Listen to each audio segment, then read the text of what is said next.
Millionaire sees a beggar with a baby crying in the rain and takes them home, but a surprise awaits.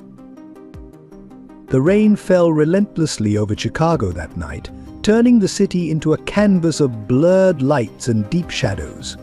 In a modest apartment on the city's west side, Helen Matthews sat at her weathered desk, her trembling hands hovering over a tear-stained letter. The single lamp cast a warm glow over her face, highlighting the tracks of tears that refused to stop falling.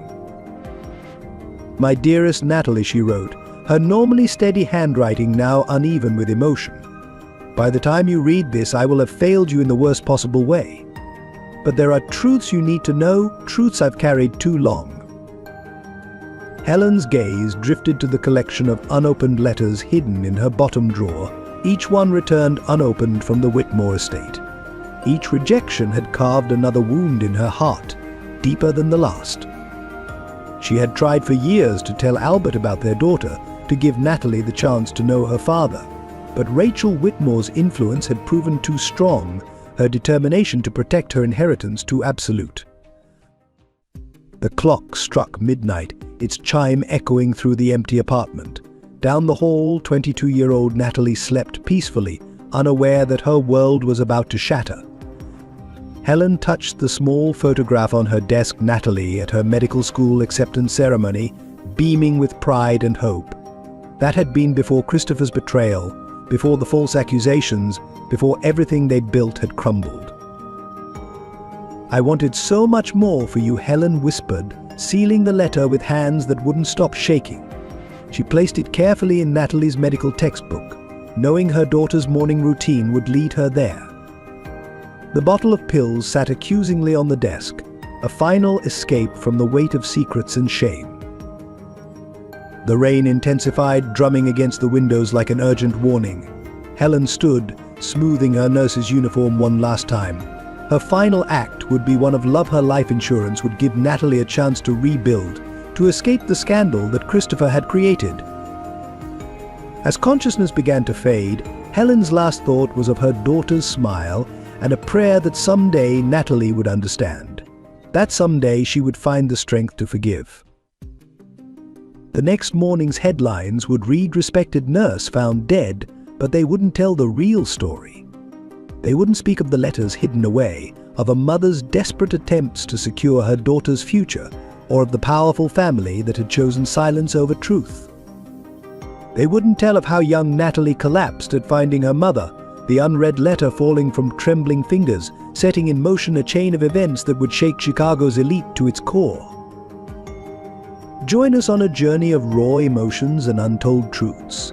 If this opening touched your heart, subscribe now to unlock more powerful stories that will move your soul. Together, let's explore the depths of human connection and redemption. Charles Green's corner office on the 40th floor of Chicago's most prestigious building told a story of calculated success. Floor-to-ceiling windows offered a commanding view of the city he'd conquered, but the real story lay in what the office didn't show: the price of his ascent. Born into modest circumstances, Charles had learned early that emotion was a liability in the world of business.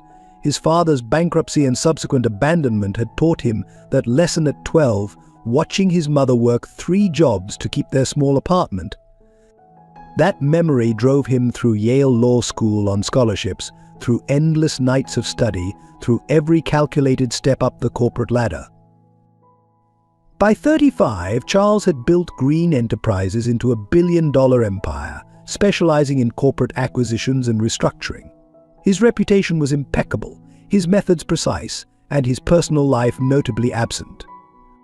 The society pages occasionally linked him to Rachel Whitmore, daughter of Chicago's old money elite, but even that relationship existed more in boardrooms than bedrooms. His employees called him the architect behind his back, not for his ability to build companies, but for the emotional walls he'd constructed. Every decision was measured, every relationship evaluated for its strategic value. Even his charity work, substantial though it was, remained carefully anonymous and controlled. The only hint of warmth in his office was a small, worn photograph hidden in his desk drawer. It showed a young boy and his mother, their smiles genuine despite their shabby clothes. Charles never looked at it during business hours, but its presence remained a reminder of what he'd overcome and what he'd locked away to do so. His executive assistant, Margaret, had worked with him for 15 years and had seen him smile exactly twice. The first time was when he closed his first billion-dollar deal. The second was when he donated anonymously to save a children's hospital from closure. She suspected the latter smile held more truth, but knew better than to mention it. The business world praised his ice-water veins during negotiations. Competitors feared his ability to spot weakness and exploit it mercilessly. Yet few noticed how he always ensured displaced workers received generous severance packages, or how he quietly funded retraining programs in communities affected by his corporate restructuring. Charles maintained a rigorous schedule that left no room for uncertainty. His morning meetings were scheduled to the minute, his workouts precisely timed, his social appearances carefully curated. Control was his armor, and he wore it well. The few who tried to breach his defenses found themselves professionally redirected or personally distant. Rachel Whitmore understood this dance better than most.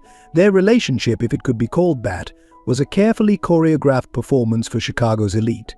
She brought the social connections his empire needed. He provided the contemporary power her old money family craved. They attended events together, made appropriate appearances, and never discussed the hollow nature of their arrangement. But lately something had begun to crack in Charles's carefully constructed world. The control that once felt like strength now seemed brittle. The success that had driven him for decades left him staring at city lights long after his employees had gone home, wondering what it was all for. The weight of his mother's final words, "Don't let fear of loss stop you from living," had begun to echo in his quiet moments. His charitable foundation, managed through layers of corporations to ensure anonymity, had grown substantially. Yet the satisfaction of helping from a distance felt increasingly inadequate.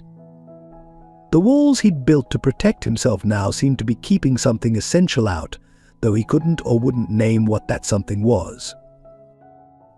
It was in this state of unacknowledged unrest that fate would place Natalie and Pamela in his path. The cracks in his armor, invisible to most but widening day by day, would soon be tested by a kind of need that spreadsheets and strategic planning couldn't address.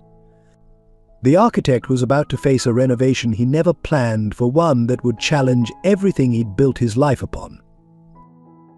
Before the streets of Chicago became her home, Natalie Matthews walked the pristine halls of Northwestern University Medical School with a stethoscope around her neck and dreams of healing in her heart.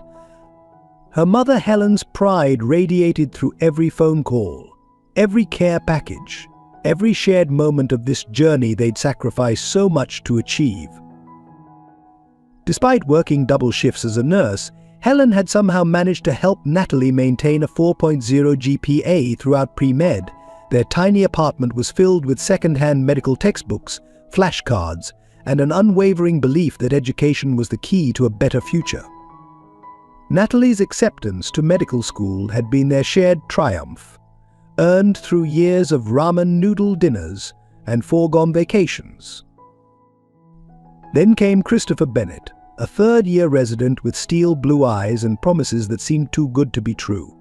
He was old money masquerading as a self-made man, and Natalie, focused on her studies and naive to the ways of wealth, never saw the predator behind his perfect smile.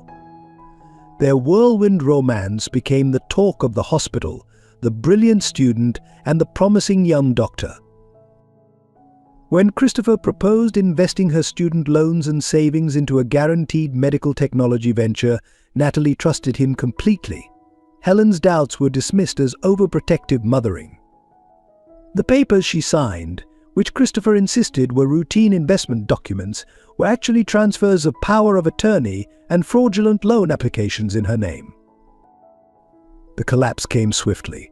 Christopher disappeared with nearly $2 million in fraudulent loans and stolen savings, leaving Natalie to face the FBI's investigation alone. Her explanations of innocence fell on deaf ears. The evidence carefully crafted by Christopher, painted her as a willing accomplice. Her medical school dreams shattered as she was expelled, her reputation in ruins. The stress of watching her daughter's life implode proved too much for Helen. Her suicide left Natalie truly alone, carrying not only the weight of loss but also an unplanned pregnancy. The letter Helen left behind explaining the truth about Albert Whitmore and his family's rejection remained unopened in Natalie's coat pocket, too painful to read. The legal battles drained what little resources remained. Natalie's attempts to find work were thwarted by her damaged reputation and pending criminal investigation. When Pamela was born in a charity hospital, Natalie held her daughter with hands that had once dreamed of performing surgeries, now calloused from whatever odd jobs she could find. The homeless shelter became their first home, then a series of friends' couches, each stay growing shorter as welcome wore thin. Natalie learned to navigate the system of soup kitchens and charitable organizations, swallowing her pride for Pamela's sake.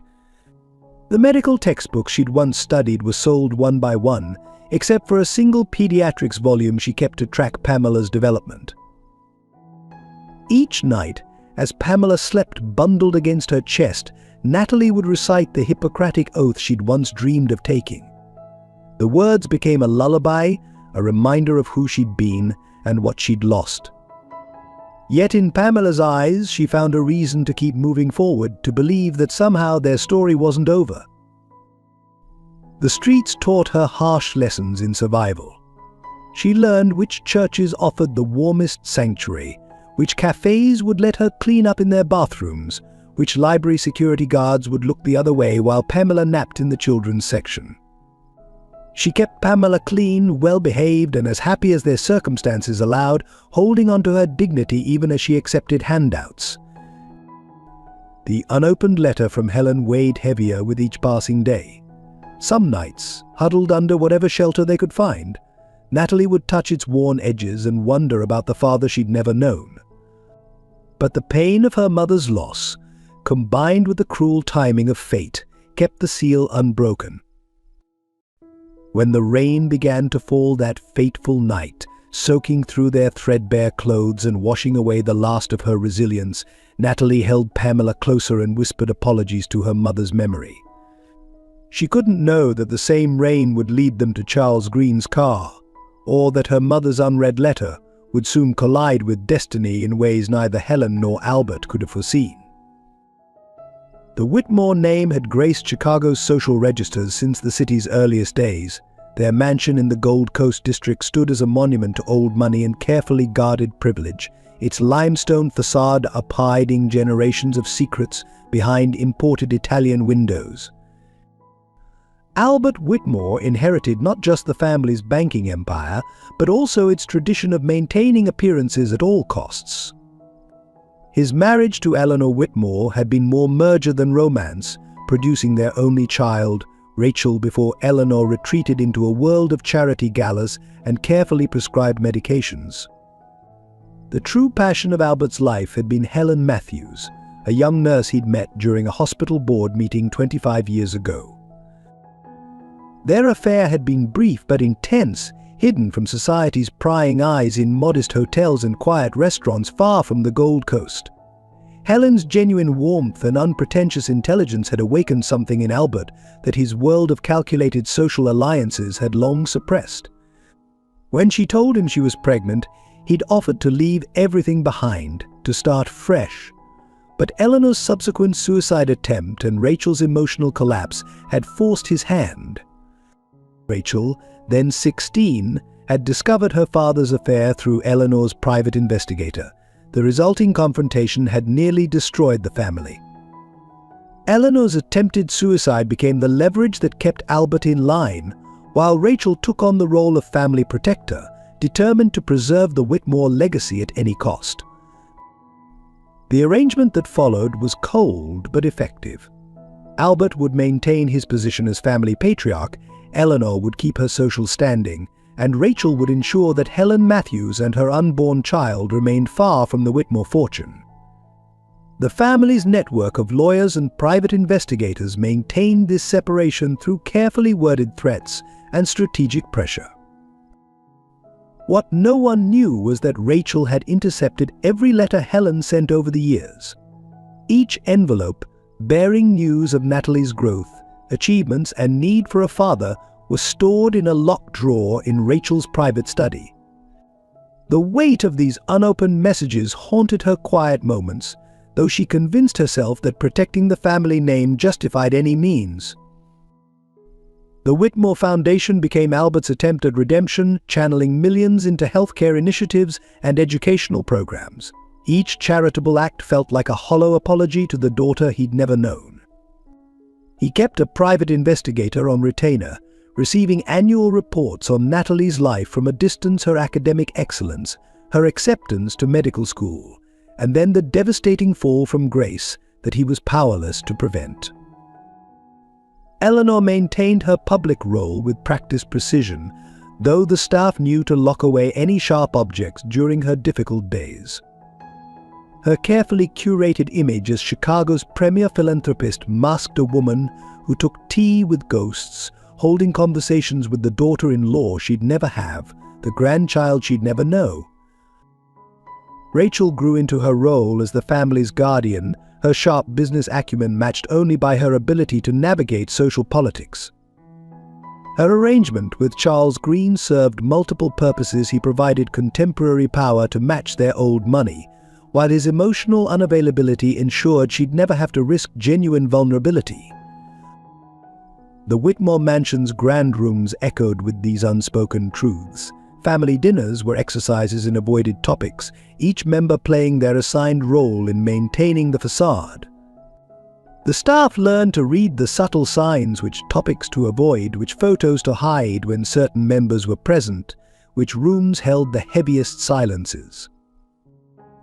Yet beneath this carefully maintained surface, change was stirring. Albert's health had begun to fail, prompting questions about succession that Rachel couldn't entirely deflect. Eleanor's grip on reality grew increasingly tenuous, her lucid moments filled with unexpected questions about past decisions. The weight of decades of secrets had started to crack the very foundations they'd worked so hard to protect. It was into this web of hidden truths that fate would soon thrust Natalie and Pamela.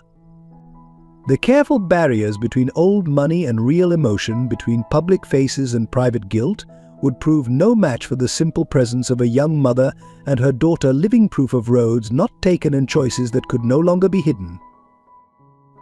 The Whitmore legacy, built on generations of calculated decisions and maintained appearances, was about to face its greatest challenge. Not from financial threats or social scandals, but from the undeniable evidence of love denied and the impossible to ignore echo of choices made 25 years ago, finally demanding their due. The rain had turned Chicago's evening rush hour into a blur of headlights and umbrella-wielding pedestrians.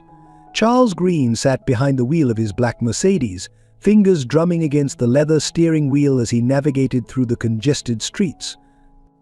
The quarterly board meeting had run late, and his mind churned with financial projections and acquisition strategies. A flash of lightning illuminated the sidewalk ahead, briefly revealing a figure huddled beneath a broken storefront awning. Charles's initial instinct was to look away. Street scenes like this were common enough in the city, and he trained himself to maintain professional distance. But something about the way the woman cradled a small bundle against her chest made his usual defenses waver. The traffic light turned red, forcing him to stop directly alongside them. Through the rain-streaked window he could see the woman more clearly now. She couldn't have been more than 30, though exhaustion had etched deeper lines around her eyes.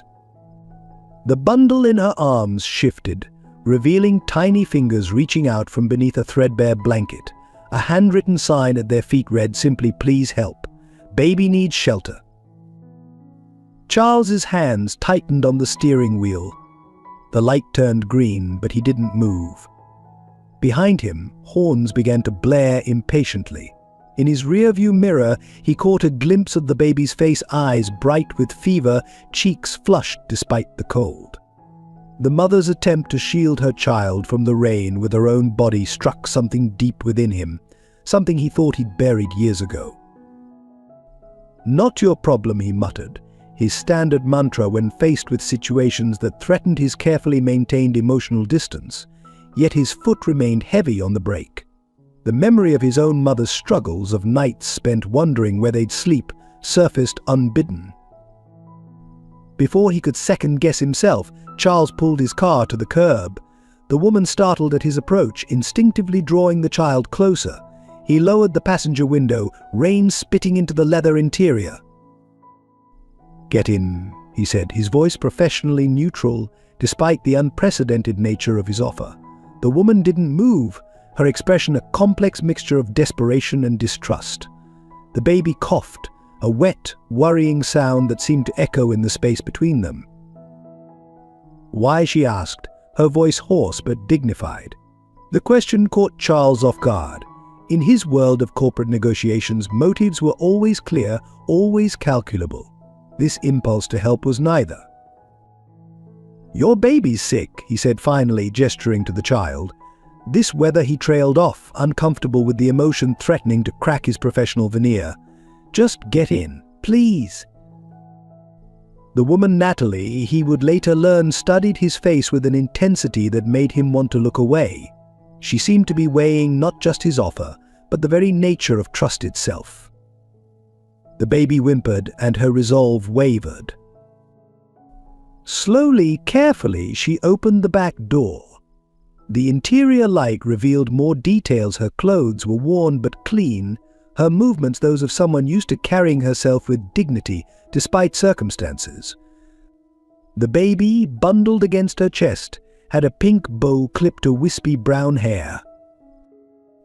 "I'm Charles," he offered, adjusting the heat as they pulled away from the curb. In the rearview mirror, he watched her settle the child more comfortably.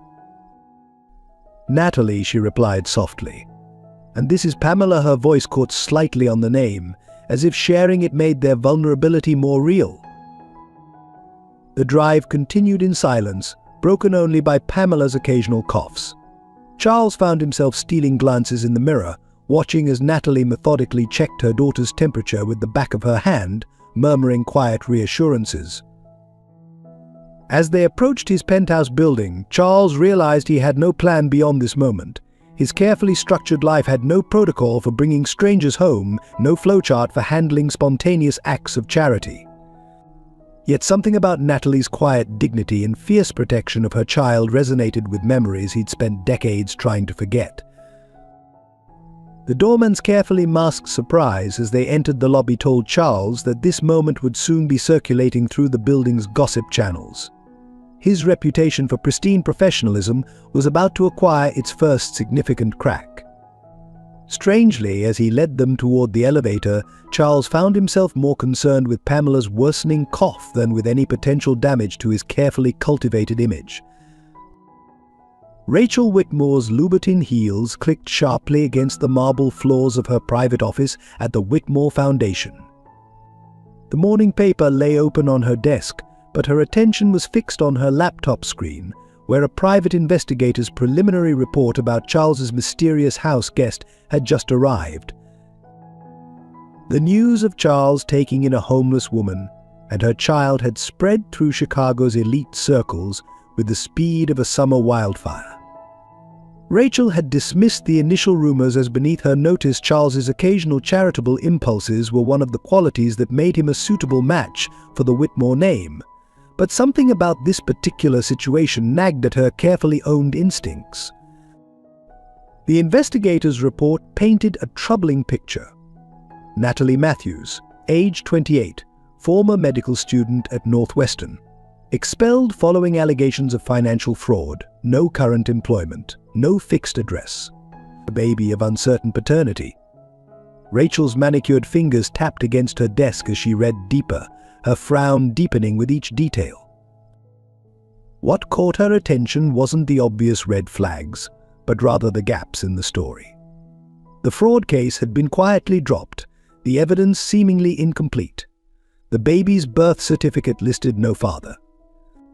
And most intriguingly, all records of Natalie's mother seemed to stop abruptly 2 years ago. Julie Rachel called to her assistant, "Get me everything you can find about Helen Matthews. Formerly employed as a nurse at Chicago General, something about that name tugged at old memories, but she couldn't quite place it." While waiting for the information, Rachel made several carefully worded phone calls to her social circle. Charles's behavior had changed subtly since Natalie's arrival. He'd missed 2 society functions, citing work commitments that Rachel knew didn't exist. The doorman at his building reported late-night returns from the park, of all places, with toys and children's books in hand. The file on Helen Matthews arrived by courier that afternoon, and Rachel's blood ran cold as she opened it. The photograph clipped to the top of the stack showed a face she recognized from her father's past, a face that had nearly torn her family apart 2 decades ago. Her hands trembled as she read further, connecting dots she'd spent years trying to keep separate. "No," she whispered, reaching for her private desk drawer where Helen's unopened letters lay hidden. "It can't be, but the dates aligned perfectly. The ages matched. The resemblance, now that she looked more closely at Natalie's photo, was undeniable."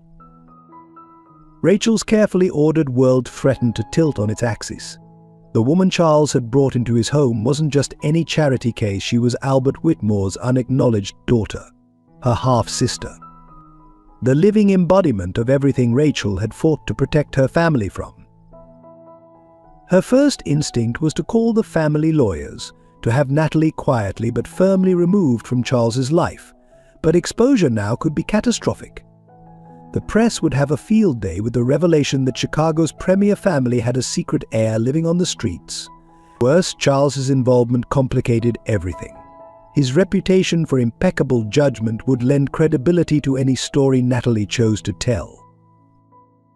Rachel poured herself a generous measure of bourbon, a habit inherited from her mother's collection of coping mechanisms.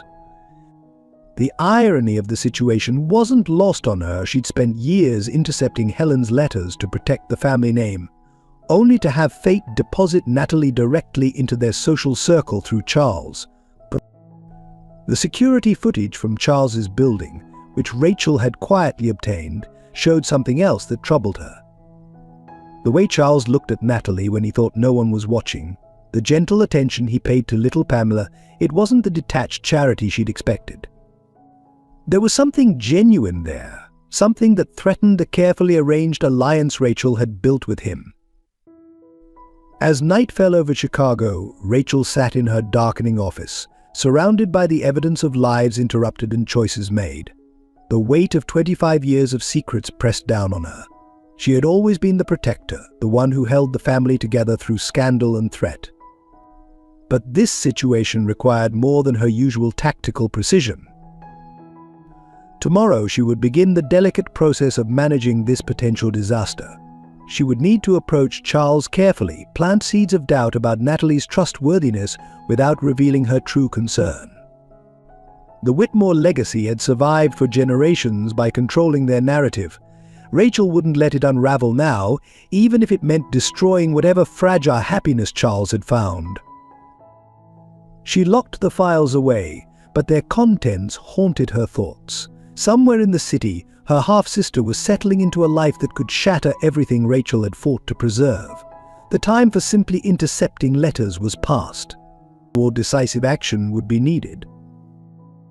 The first signs of trouble surfaced at the Chicago Children's Hospital Charity Gala, where Charles had impulsively decided to bring Natalie and Pamela.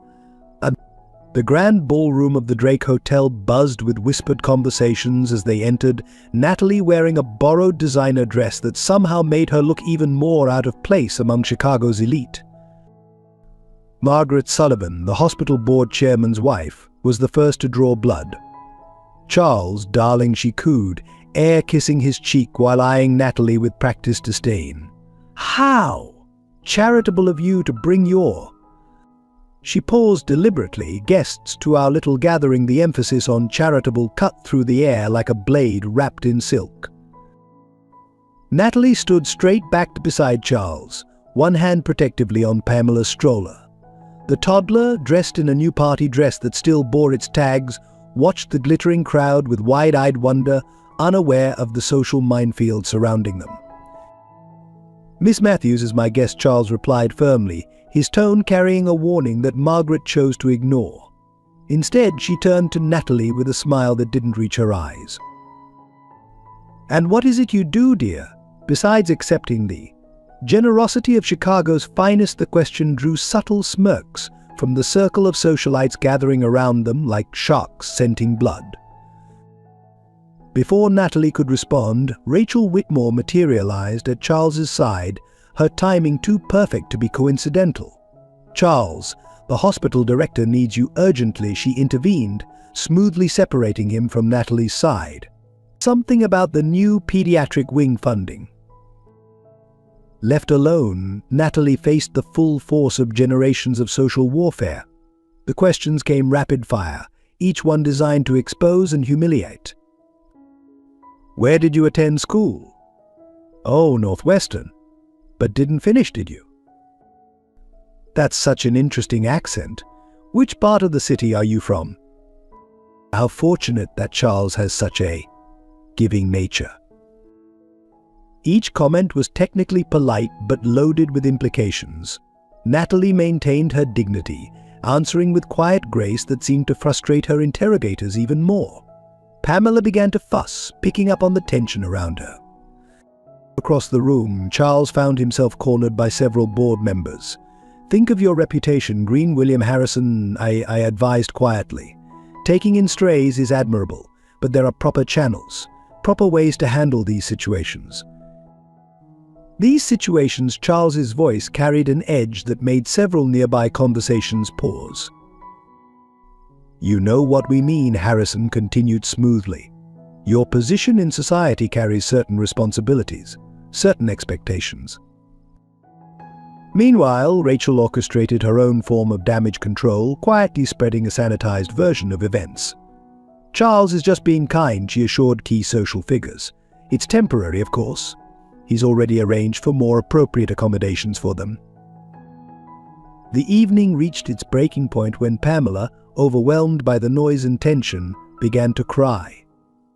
The sound cut through the sophisticated murmur of the gala like a false note at the symphony.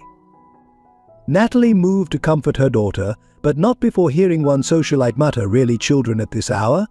Some people simply don't understand proper behavior." Charles started toward them, but Rachel's hand on his arm held him back. "Let them go," she advised softly. "You've made your point about charity. Now it's time to think about damage control." But it was Natalie who took control of the situation. With quiet dignity, she gathered Pamela's things and headed for the exit. Her voice, when she spoke to Charles, carried no anger, only a deep sadness. "Thank you for trying," she said simply, "but some gaps can't be bridged." The aftermath rippled through Chicago's social circles for days. Charles's reputation acquired its first serious tarnish. Board members questioned his judgment. Charitable foundations reconsidered their partnerships. The message was clear: kindness was acceptable only within prescribed boundaries. Yet something had shifted that night. The carefully maintained walls between social classes had been breached, exposing the rot of prejudice beneath the polished surface. Charles found himself questioning values he'd taken for granted. Natalie's quiet dignity in the face of humiliation had revealed more class than those who claimed to define it. In her borrowed dress, now carefully hung in the guest room closet, Natalie lay awake that night, holding Pamela close. The warmth of Charles's home contrasted sharply with the cold reception they'd received. She wondered if there was any place in this world where they truly belonged. Down the hall, Charles sat in his study, a glass of untouched scotch in his hand, realizing that for the first time in his carefully constructed life, he cared more about what was right than what was expected. The question was whether he had the courage to act on that realization. The morning sun streamed through the penthouse windows as Natalie prepared Pamela's breakfast, their new routine feeling almost normal after 3 weeks in Charles's home. The doorbell's sharp ring shattered that illusion. Standing in the doorway, impeccably dressed in a tailored suit, was Christopher Bennet. "Hello, Natalie," he said smoothly, his steel blue eyes fixing on Pamela. "Aren't you going to invite me in to meet my daughter?" Natalie's hands gripped the doorframe, her knuckles white. "You have no right to be here," she whispered, her voice trembling with a mix of fear and rage. Behind her, Pamela played contentedly with her cereal, unaware of the storm gathering in their sanctuary. Christopher's smile didn't waver. "Actually, I have every right. My lawyers have been quite thorough." He produced a thick envelope from his briefcase. "I'm filing for full custody, given your current circumstances. I don't anticipate much resistance from the courts." "You disappeared," Natalie's voice cracked. "You stole everything, framed me for your crimes, and disappeared when I was pregnant. And now I've returned, reformed and ready to be a father," Christopher replied, his tone mockingly sincere.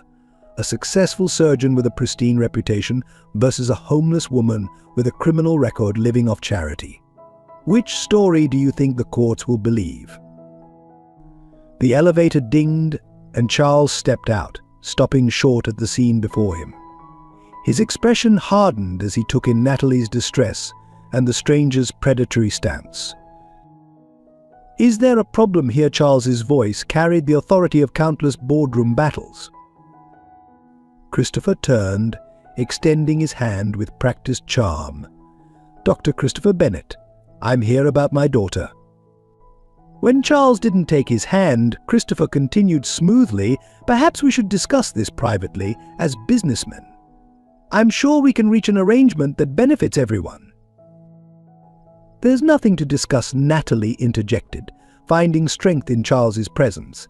"You lost any right to Pamela when you abandoned us." Christopher's facade cracked slightly. "Be reasonable, Natalie. You're living on handouts, dependent on a stranger's charity. I can give Pamela everything: the best schools, proper social standing, a real future." "You mean like how you gave me a real future?" Natalie's bitter laugh held years of pain. "By stealing my savings? Destroying my career?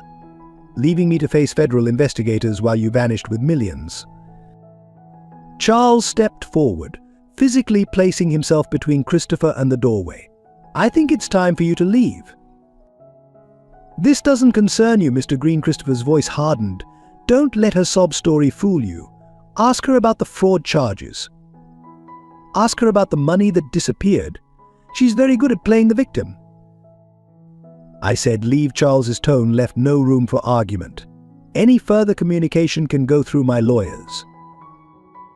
Christopher straightened his tie, his smile now razor-sharp.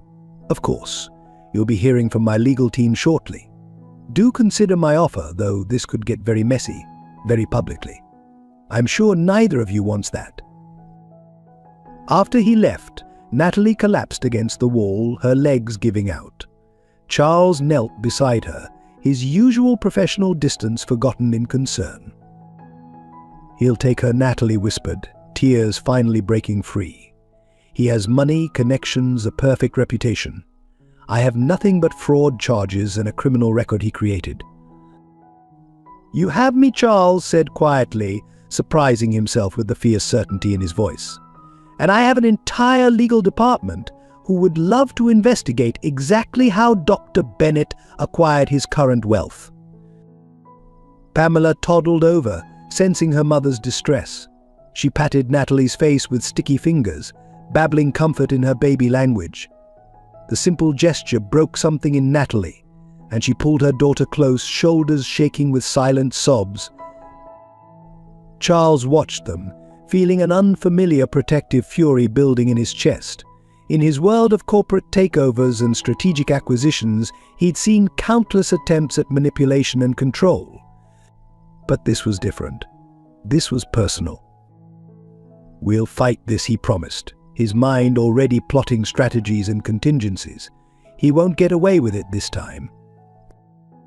What none of them knew was that Christopher's arrival was just the first move in a carefully orchestrated plan, one that would soon draw in the Whitmore family, expose long-buried secrets, and force everyone to choose between protecting themselves and protecting themselves and protecting what's right. The Whitmore Foundation's new pediatric outreach program seemed like a perfect fit for Natalie's medical background, even if incomplete. Charles had pulled strings carefully, arranging the position through intermediaries to avoid accusations of favoritism. For 3 weeks, Natalie had thrived, her natural empathy and medical knowledge making her invaluable to the children's clinic. That morning started like any other, with Natalie reviewing patient files in her small office. The children's artwork decorating her walls spoke of lives touched and trust earned. A photo of Pamela, now happily settled in the Foundation's daycare center, sat beside her computer. The email arrived at 10:43 a.m. Urgent meeting with HR. Immediate attendance required. Natalie's heart sank as she entered the conference room to find not just HR, but the Foundation's entire executive board. Rachel Whitmore sat at the head of the table, her expression unreadable. Miss Matthews, the HR director, began, sliding a folder across the table. Some concerning information about your background has come to light. Inside were copies of her arrest records, the fraud investigation documents, newspaper clippings about the scandal at Northwestern. Can you explain these? Rachel's voice cut through the silence, professional but cold. We have a responsibility to our donors, our reputation. Natalie's hands trembled as she looked at the evidence of her darkest days. I was cleared of all charges, she began, but Rachel interrupted. Yet the investigation was never formally closed, and you failed to disclose this history on your application. Because I was innocent, Natalie's voice cracked. Christopher Bennett stole everything, framed me, and disappeared. I can prove. Dr. Bennett has an impeccable reputation, another board member interjected. His contributions to medical research are well documented. These accusations seem convenient. The trap had been perfectly laid. Christopher's recent donation to the Foundation's research department cast a long shadow over Natalie's protests. Every defense she offered seemed to dig her deeper into a hole of suspicion. We'll need your resignation, the HR director stated flatly. Effective immediately. The children, Natalie whispered. My patients. They trust me. They trusted a lie, Rachel responded. We'll arrange appropriate care transitions. Security waited to escort her to clear out her office. The children watched through the clinic windows, confused and concerned, as Natalie packed her few belongings into a cardboard box. A small girl with leukemia, whom Natalie had helped through countless treatments, pressed a crayon drawing against the glass. The sight nearly broke her. Word spread quickly through Chicago's charitable circles. Other foundations quietly removed her from consideration for positions. The carefully constructed path to rebuilding her life crumbled beneath her feet. In the Foundation's parking lot, Natalie found Rachel waiting beside her car. You should have been honest from the start, Rachel said, her tone almost sympathetic. Would it have made a difference? Natalie asked quietly. Or was this always the plan? Rachel's silence was answer enough. As Natalie turned to leave, Rachel added, consider this a warning. There are proper channels for people in your situation. Don't reach above your station. That evening, as Natalie picked up Pamela from daycare for the last time, she found Charles waiting in the lobby. His face showed the strain of damage control meetings all day. I tried to stop it, he said quietly, but the board vote was unanimous. It's fine, Natalie replied, though her voice betrayed her. I'm used to losing everything. Not everything, Charles countered, watching as Pamela ran to her mother's arms. And not this time. But they both knew something had changed. The fragile trust Natalie had built in this new world had been shattered. The carefully maintained distance between social classes had been reinforced with cruel efficiency. Later that night, alone in her room in Charles's penthouse, Natalie finally opened the letter from her mother that she'd carried for so long. As she read Helen's last words, tears fell on the faded paper. The truth about her father, about the Whitmore family, About Rachel, it all clicked into place with devastating clarity. She'd lost more than a job today. She'd lost another chance at belonging, at rebuilding. But as Pamela slept peacefully in the next room, Natalie made a decision. She wouldn't run this time. She wouldn't hide. Her mother's letter had given her something unexpected, a weapon of truth in a world built on carefully maintained lies. The question was whether she had the courage to use it, and whether the cost of justice would be worth the price she'd have to pay. The storm that ravaged Chicago that night matched Rachel's internal turmoil as she sat in her private study, surrounded by decades of carefully hidden correspondence. The box containing Helen Matthews' letters had been disturbed during the Foundation's recent office renovation, forcing Rachel to confront the physical evidence of her past decisions. Lightning illuminated the first letter she picked up, dated 25 years ago. "Dearest Albert, our daughter has your eyes." She deserves to know. Her father Rachel's hands trembled as she read Helen's desperate pleas for acknowledgement, for simple human decency. Each subsequent letter chronicled Natalie's growth, first steps, school achievements, medical school acceptance. Helen's pride in her daughter shone through every carefully chosen word. But it was the final letter, written just days before Helen's death, that shattered Rachel's carefully maintained composure. "Albert, I can't protect her anymore. Christopher has destroyed everything we built. Natalie faces charges for crimes she didn't commit. She needs her father now more than ever. If you ever love me, if you have any heart left, please help our daughter." Rachel sank deeper into her chair, memories flooding back. She remembered intercepting these letters, convincing herself that protecting the family name justified any action. The weight of Helen's wedding ring, enclosed with that final letter, seemed to burn through the envelope. A sharp knock interrupted her thoughts. "Miss Whitmore, your father is asking for you." Rachel found Albert in his study, looking older and more fragile than she'd ever seen him. The evening news played silently on the television, a story about the Whitmore Foundation's dismissal of a controversial employee. "You knew," Albert said quietly, not looking at her. "All these years, you knew where they were." Rachel's practiced defenses crumbled under the weight of her father's disappointment. "I was protecting us," she whispered. "Mother was unstable. The scandal would have destroyed everything. And what have we become worth protecting?" Albert's voice carried decades of regret. "I saw her today, Rachel, my daughter, working at our foundation, trying to rebuild the life that Christopher Bennett destroyed. Did you know she named her baby Pamela, after my mother?" The revelation struck Rachel like a physical blow. She hadn't made that connection, hadn't allowed herself to see the humanity in the threat she'd perceived. "She has your determination," Albert continued, finally turning to face her. "Helen's compassion, everything I should have been proud of, should have protected. Instead, I let you convince me that silence was better than scandal." Rachel's carefully constructed justifications began to crumble. "I found Helen's letters," she admitted. "The ones I kept from you. She wrote until the end, begging for help when Christopher framed Natalie. She needed us, and we. And we failed her," Albert finished. "Just as we failed Helen. Just as we're failing Natalie now." The silence that followed was heavy with unspoken truths. Rachel thought of Natalie's dignity during her dismissal, of little Pamela's innocent smile.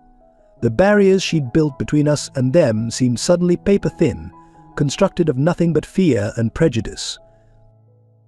"What do you want me to do?" Rachel asked, her voice small. "What you should have done 25 years ago," Albert replied. "Tell the truth. All of it. About Helen, about the letters, about why you really orchestrated Natalie's dismissal." "It will destroy us," Rachel protested weakly. "We destroyed ourselves the moment we chose appearances over love," Albert said. "Maybe it's time to build something real from the ruins." As if punctuating his words, thunder rolled across the city. Rachel walked to the window, watching lightning illuminate the skyline. Somewhere out there, Her half-sister was facing another night of uncertainty, another battle against the walls Rachel had helped build. The weight of Helen's letters seemed to press against her conscience. Each intercepted plea for help, each ignored cry for justice, had added another brick to the wall between who they claimed to be and who they had become. "Tomorrow," Rachel said finally, her reflection in the window overlaying the storm beyond. "I'll tell Charles everything tomorrow." But fate had other plans. As Rachel left her father's study, her phone buzzed with a message that would change everything Christopher Bennett spotted at Charles Green's building. "Confrontation reported, police involved." The carefully maintained walls were about to come crashing down, and Rachel realized with sudden clarity that she had to choose continue protecting a lie or finally stand for the truth, no matter the cost to the Whitmore name. Charles Green had built his empire on logic, not emotion. Every decision was calculated, every risk measured. But watching Natalie read bedtime stories to Pamela in the soft evening light of his penthouse living room made something shift inside him, something that defied spreadsheets and strategic planning. And the little bear found his way home. Natalie's voice carried the perfect mix of warmth and dramatic flair, making Pamela giggle with delight. The scene was so natural, so right, that it made his usual evening routine of reviewing contracts seem suddenly hollow.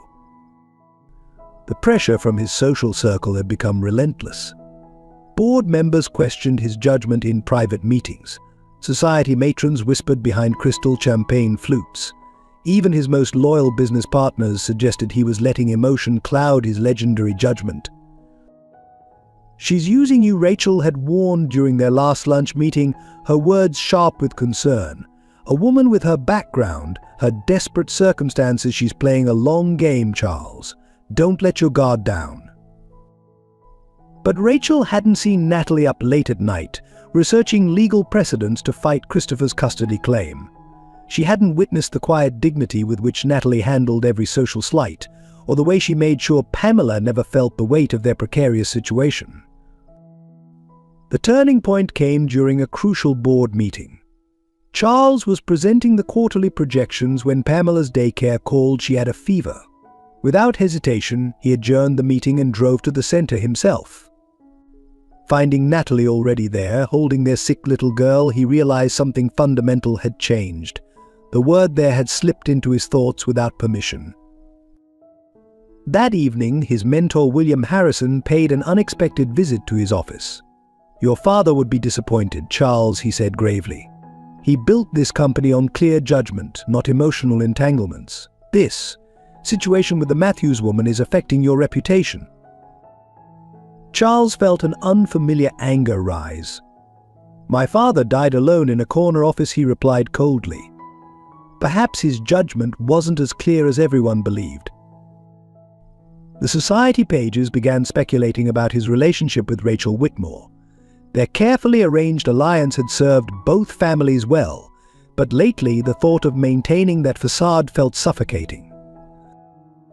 Late one night, he found Natalie on the penthouse balcony, staring at the city lights. "Sometimes I feel like I'm disappearing," she confessed quietly. "Becoming someone's charity case, someone's scandal, someone's cautionary tale. Everything except myself." Charles stepped closer, the familiar scent of her shampoo making his carefully maintained control waver. "Who do you want to be?" She turned to face him, her eyes bright with unshed tears. "Someone worthy of the faith you've shown in me, someone Pamela can be proud of, someone who doesn't have to hide or apologize or pretend." The space between them crackled with unspoken feelings. Charles thought of all the reasons he should step back: his reputation, his business, the carefully constructed world he'd built. Instead, he found himself reaching for her hand. "You've never been just a charity case," he said softly. "Not to me." The moment was interrupted by his phone buzzing, another message from Rachel about damage control and social expectations, the real world intruding on whatever this was becoming. His executive assistant Margaret, who had watched him build walls around his heart for 15 years, noticed the change in him. "You smile more," she observed one morning. "It suits you. But the pressure continued mounting. Anonymous letters arrived at his office, suggesting investigations into Natalie's past. Business rivals hinted at using the situation against him in negotiations. The weight of society's expectations pressed down with suffocating force. The business world he'd navigated so successfully suddenly felt like a gilded cage. Every charity board he sat on, every social obligation he fulfilled, came with strings attached to a life he was no longer sure he wanted. In quiet moments, watching Natalie and Pamela make his sterile penthouse feel like a home, Charles found himself questioning everything he'd built his life upon. Success had always been measured in acquisitions and assets.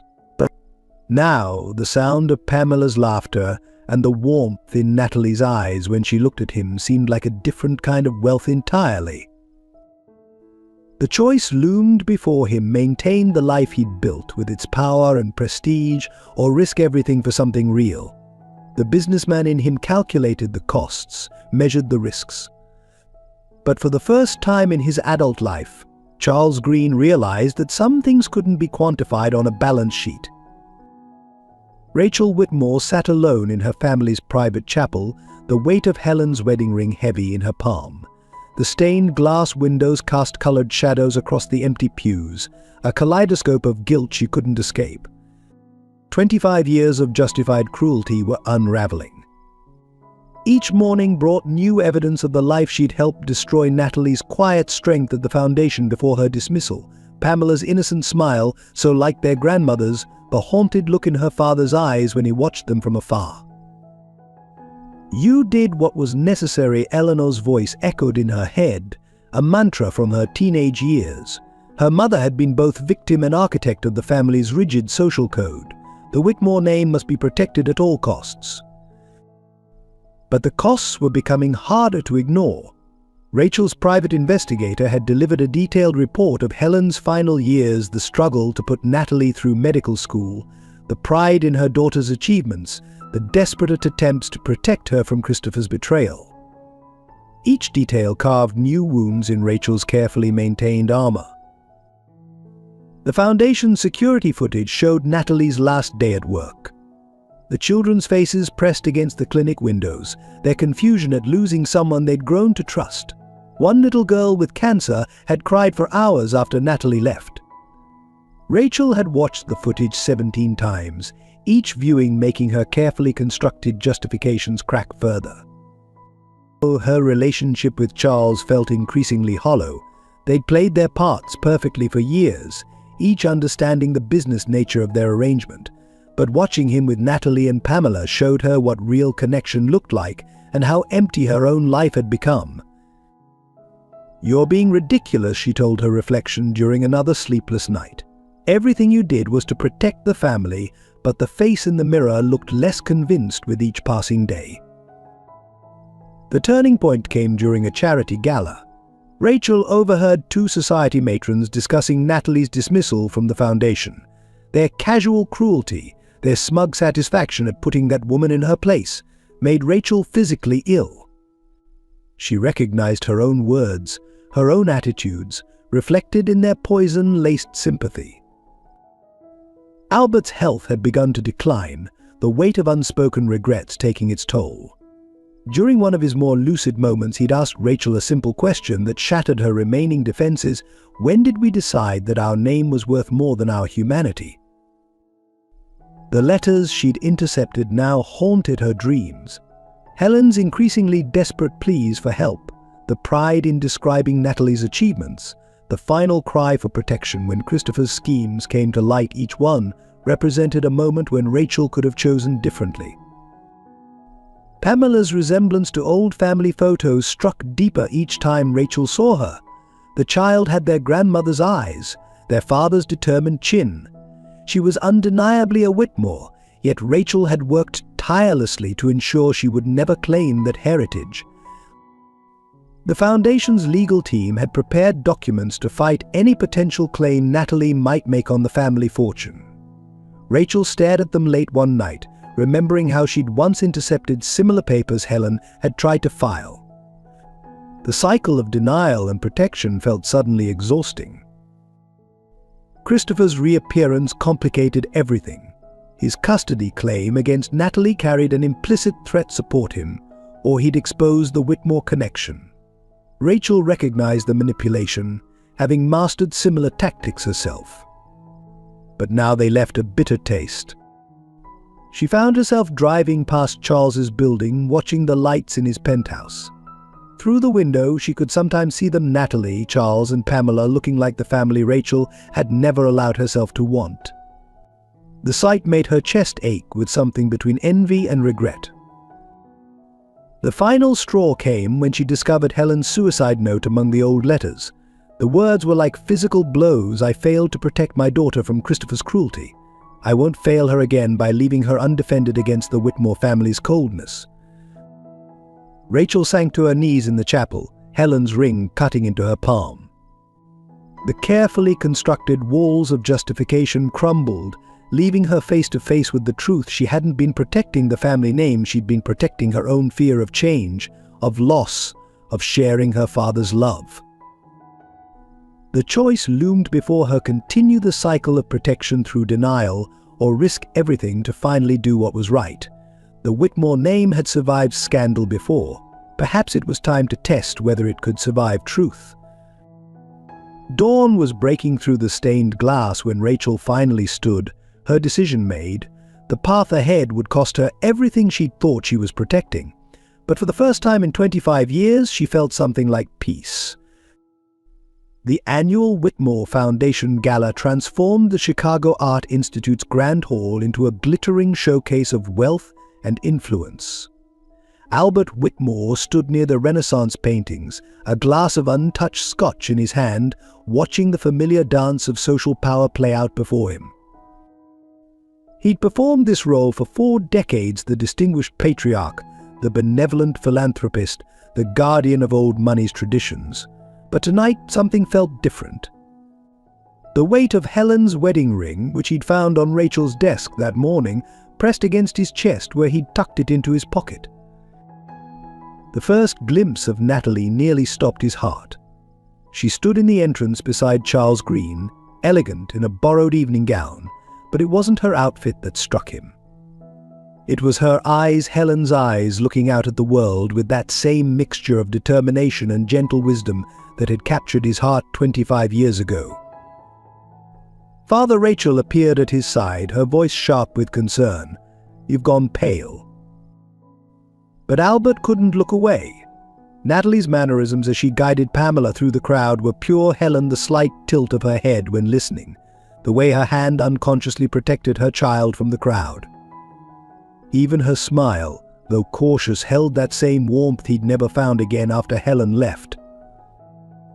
"Did you know," he asked Rachel quietly, his voice rough with emotion, "when you had her dismissed from the foundation, did you know who she was?" Rachel's silence was answer enough. Albert watched as Natalie knelt to wipe something from Pamela's cheek, his granddaughter. He realized with a rush of emotion that made his hands shake. The child's features were a perfect blend of Whitmore genetics and Helen's gentle beauty. "I need to speak with her," Albert said, already moving forward. Rachel caught his arm. "Father, think about what you're doing. The press is here. Mother is watching. One scene could undo everything we've..." "Everything we've what?" Rachel. Albert turned to face his daughter fully. "Everything we've hidden? Denied? How many lives have we destroyed protecting our precious reputation?" He moved through the crowd with purpose, each step carrying the weight of 25 years of regret. Natalie was alone near the Impressionist gallery, Pamela having been swept away by Charles to see the children's exhibit. "Miss Matthews," Albert said softly, his voice catching on the false name. He should be calling her Whitmore, should have been calling her that all along. Natalie turned, professional courtesy quickly replacing her initial wariness. "Mr. Whitmore, I apologize for attending. I know the foundation made its position clear about my presence at these events." "No," Albert interrupted, his voice cracking. "I'm the one who should apologize. I should have apologized every day for the past 25 years. Confusion crossed Natalie's face. followed by a dawning realization as she truly looked at him, really looked for the first time. Her hand went to her throat, where Helen's locket hung beneath her dress. "You knew my mother," she whispered, not quite a question. "I loved your mother," Albert replied, the truth finally breaking free after decades of silence, "and I've failed both of you every day since I let her walk away." The color drained from Natalie's face as understanding struck. She took a step back, bumping into a display pedestal. "No," she breathed, "you can't be." "Your father," Albert finished, reaching into his pocket for Helen's ring. "The coward who chose reputation over responsibility, who let others convince him that silence was better than scandal." Around them, the gala continued its glittering orbit, oblivious to the seismic shift occurring in their quiet corner. Rachel watched from across the room, her face a mask of carefully controlled panic. Eleanor Whitmore, heavily medicated but still socially present, remained blissfully focused on her champagne. "I have so much to tell you," Albert continued, his voice thick with emotion. "About your mother, about why she left, about how much she fought to give you the truth. Every achievement, every milestone, she wrote to me about all of it." The letters, Natalie's voice was barely audible. "She always said she was writing to someone who needed to know. I thought. After she died, I found so many unopened envelopes." Rachel intercepted them. Albert admitted, "The truth, burning like acid, protected me from my own conscience, protected the family name. I let her do it, convinced myself it was for the best." Tears slid down Natalie's cheeks, but her voice remained steady. "Why now? After everything that's happened, after all these years, why tell me now?" Before Albert could answer, Pamela came running back, Charles following close behind. The child crashed into Natalie's legs, chattering excitedly about the paintings she'd seen. Albert stared at his granddaughter, seeing generations of Whitmore features mixed with Helen's grace. "Because it's time to stop hiding," he said finally, loud enough that nearby conversations paused. "Time to right the wrongs we've done in the name of protecting our name." Charles moved protectively closer to Natalie, his face showing confused concern. The circle of silence around them grew as Chicago's elite sensed impending scandal. "I'm tired of failing you," Albert continued, his voice gaining strength. "Tired of failing Helen's memory. Tired of pretending that our family's reputation is worth more than our family's heart." He held out Helen's ring, its small diamond catching the gallery lights. "Your mother gave me this 25 years ago, along with the news that would have changed all our lives if I'd been brave enough to let it." Natalie's hands trembled as she took the ring, recognition dawning in her eyes. "She wore this every day," she whispered, until she couldn't fight anymore," Albert finished, his voice breaking. "Until we broke her with our silence." The truth hung between them, heavy with decades of consequences. Around them the gala's music played on, but in their corner of the gallery, time seemed suspended between what was and what could have been, what might still be. The Chicago Children's Hospital annual charity gala erupted into chaos the moment Christopher Bennett strode through the grand doors, legal papers in hand and 2 police officers at his side. The orchestra's elegant waltz faltered as heads turned, sensing the impending drama with the predatory instinct of high society. "I hate to interrupt such a lovely evening," Christopher announced, his voice carrying across the marble floors. "But I'm here to protect my daughter from an unfit mother and her." Enablers, his gaze fixed pointedly on Charles Green, who stood protectively near Natalie and Pamela. The crowd parted like water, creating an arena for the confrontation. Rachel Whitmore moved swiftly toward her father, while Eleanor clutched her pearls, whispers of scandal already escaping her lips. "Your daughter," Albert Whitmore's voice cut through the murmurs, surprisingly strong. "The one you abandoned before birth? The one whose mother you framed for your crimes." He stepped forward, positioning himself between Christopher and Natalie's family. Christopher's practiced smile faltered slightly. Mr. Whitmore, with all due respect, you don't know the full story. I have documentation proving Ms. Matthews' unfitness as a parent. Her criminal record, her homelessness, her dependency on charity. You mean the criminal record you manufactured? Charles interrupted, his corporate mask cracking with rage. We have proof, Christopher. Every transaction, every forged document, every dollar you stole. The police officers shifted uncomfortably, clearly not expecting this level of resistance from Chicago's elite. Pamela, sensing the tension, buried her face in Natalie's dress.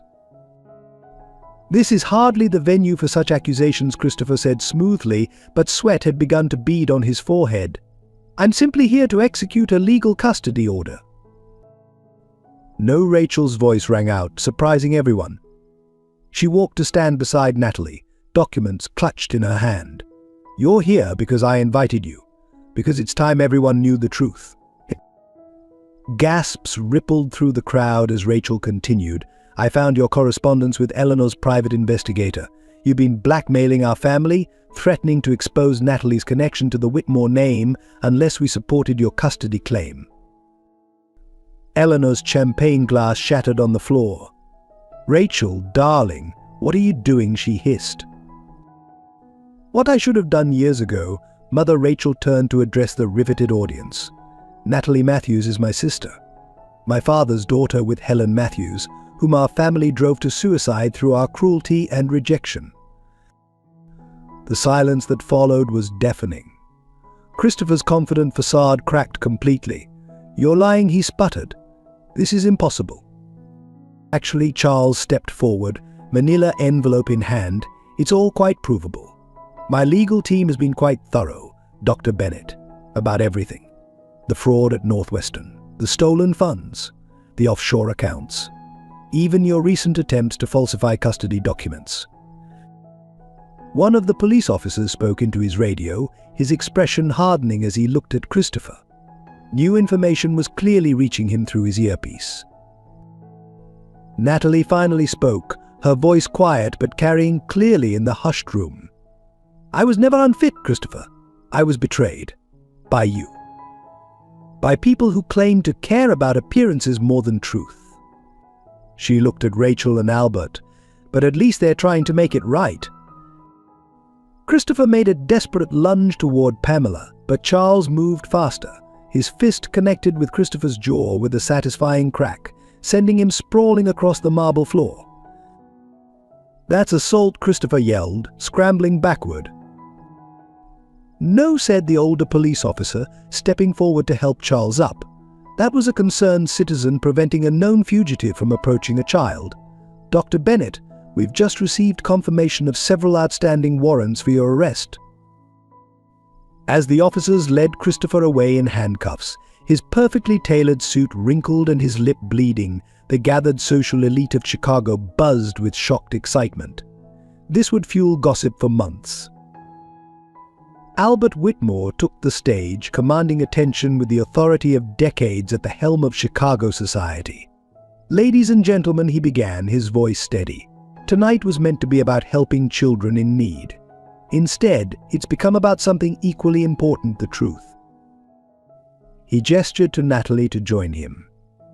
After a moment's hesitation, she did, carrying Pamela. This is my daughter, Albert announced. And this is my granddaughter. I've denied them long enough. The Whitmore family name will no longer be used to hide truth or protect lies. Eleanor fainted dramatically, but few noticed. The sight of Albert Whitmore, patriarch of old money Chicago, publicly embracing his illegitimate daughter and granddaughter commanded all attention. Rachel stood nearby, tears streaming down her face as years of guilt finally found release. Charles watched it all, his hand aching from the punch but his heart lighter than it had been in years. In the midst of chaos and revelation, he caught Natalie's eye and saw in her smile the promise of something real, something worth far more than all the carefully maintained appearances they'd shattered tonight.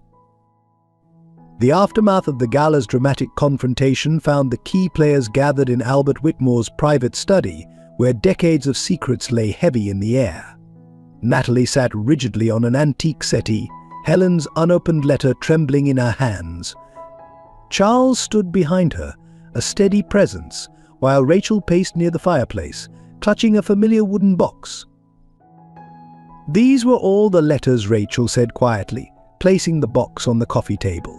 "Every one your mother sent over 25 years. I kept them all." Natalie stared at the collection of envelopes, each one bearing her mother's distinctive handwriting. "She told me she was writing to someone who needed to know about my life. I never knew," she never said. "Read the last one," Albert suggested softly, his voice rough with emotion. "The one she left for you. It's time." With trembling fingers, Natalie broke the seal on the envelope she'd carried since that terrible morning. The paper inside was tear-stained, the ink slightly smudged, but Helen's final words were clear. "My dearest Natalie, by the time you read this, I will have failed you in the worst possible way. The burden of secrets and shame has become too heavy to bear. Christopher's betrayal was just the final blow in a life of watching truth bow to power. Your father is Albert Whitmore. We loved each other once, purely and completely, but love wasn't enough against the weight of his family's expectations. When I told him about you, he wanted to choose us. But Rachel discovered our secret, and Eleanor's suicide attempt forced his hand. I've written to him every month of your life, sending photos, sharing your achievements, begging him to acknowledge you. Each letter was returned unopened. What I didn't know, what I've only just discovered, was that Rachel intercepted them all, protecting their precious family name at the cost of your birthright. The truth about Christopher's fraud will come out eventually. The evidence is hidden in the old medical textbook on your shelf, everything I could gather to prove your innocence. But I won't be here to help you fight. My failure to protect you from this nightmare, my inability to secure your father's protection, it's all too much. The money from my life insurance should help you start over. I pray that someday you'll understand and forgive me.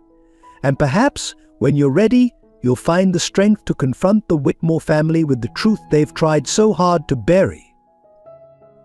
You were always my greatest joy, my deepest pride. Your strength, your compassion, your unwavering determination to help others, these are your true inheritance, worth far more than any family name. All my love. Mom? The silence that followed was broken only by Natalie's quiet sobs. Rachel had stopped pacing, her face ashen with guilt. Albert sat heavily in his leather chair, looking every bit his age. She tried to tell me about Christopher, Rachel whispered. That last letter. She came to the foundation begging for help.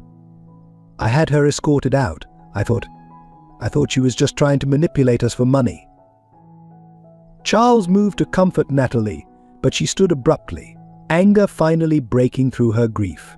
She died thinking she'd failed me, when all she ever did was protect me, love me, fight for me against impossible odds. I have no excuse, Albert said quietly. I chose cowardice over conscience, reputation over responsibility. Every time I saw her name in the society pages, your acceptance to medical school, your promising career, I told myself it was better this way. Better. Natalie's laugh was bitter. Better that she died alone.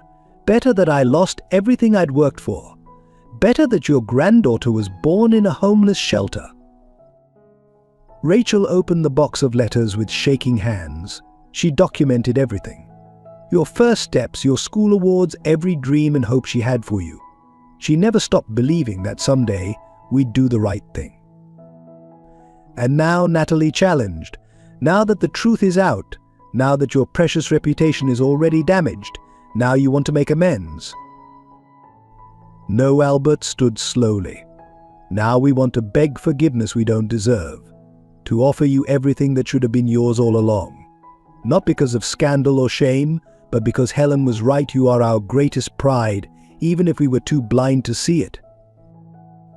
Natalie picked up her mother's letter, along with the old medical textbook that had hidden the evidence of Christopher's crimes for so long. I need time, she said quietly. Time to process this, to understand, to forgive. As she turned to leave, Rachel called out, "She loved you more than life itself. More than pride, more than fear, more than anything." I see that now, reading her letters. She was the strongest of us all. Natalie paused at the door, her voice barely a whisper. I know, she always was.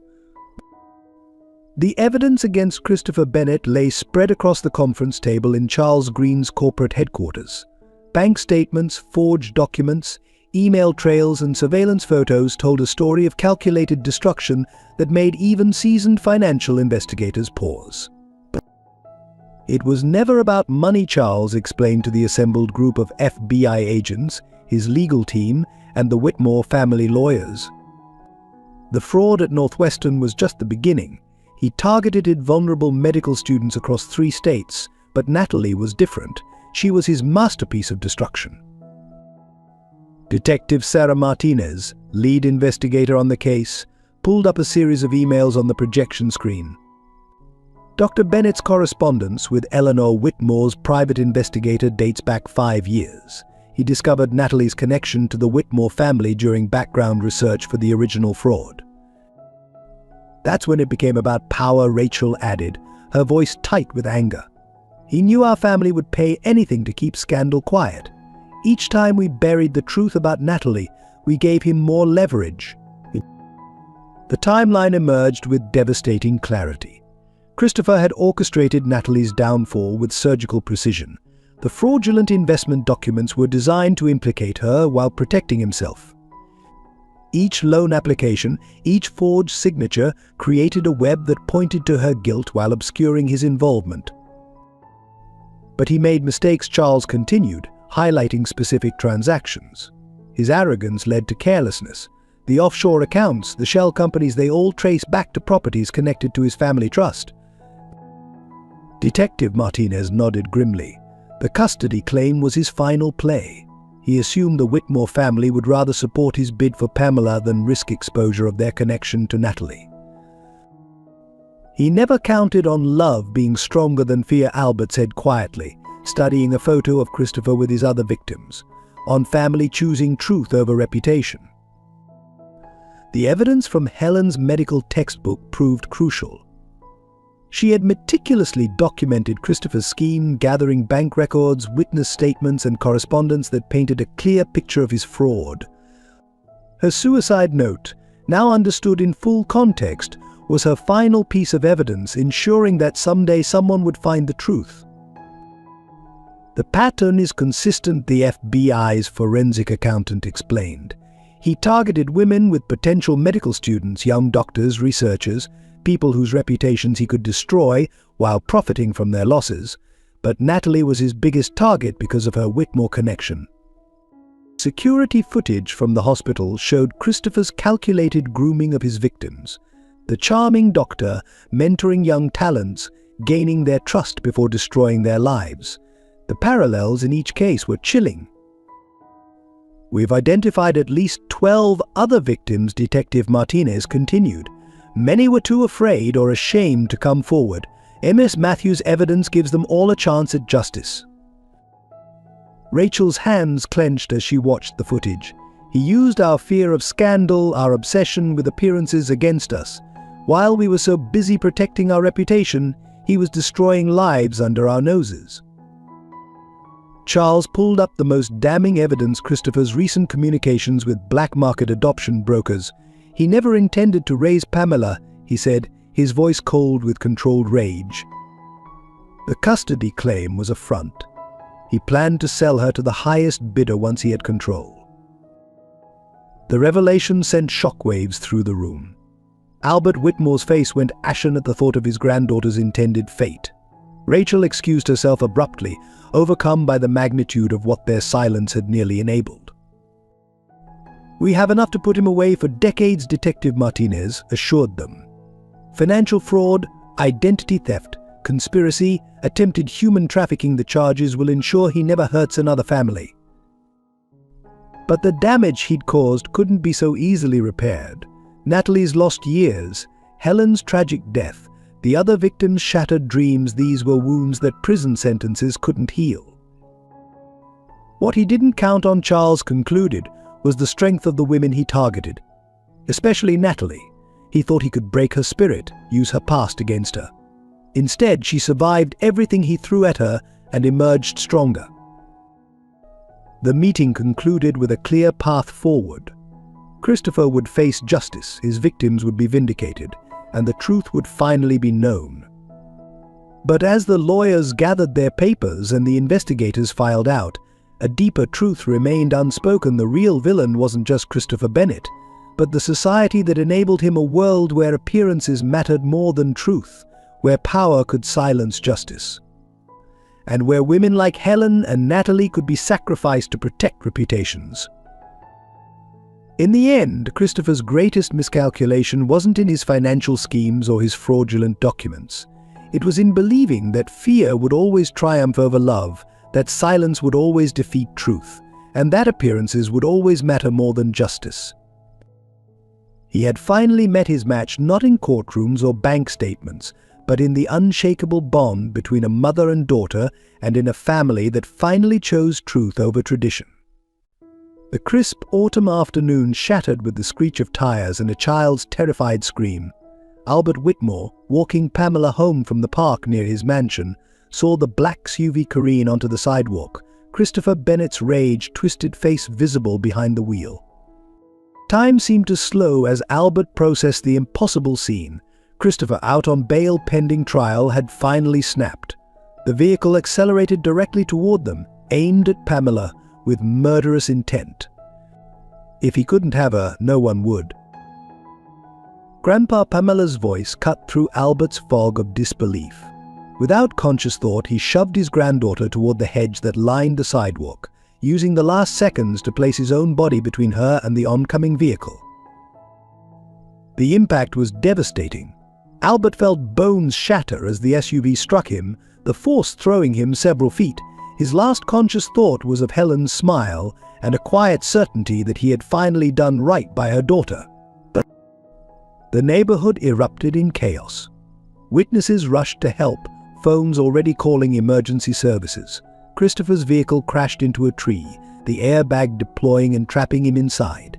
Pamela, protected by the hedge and her grandfather's sacrifice, was physically unharmed but hysterical.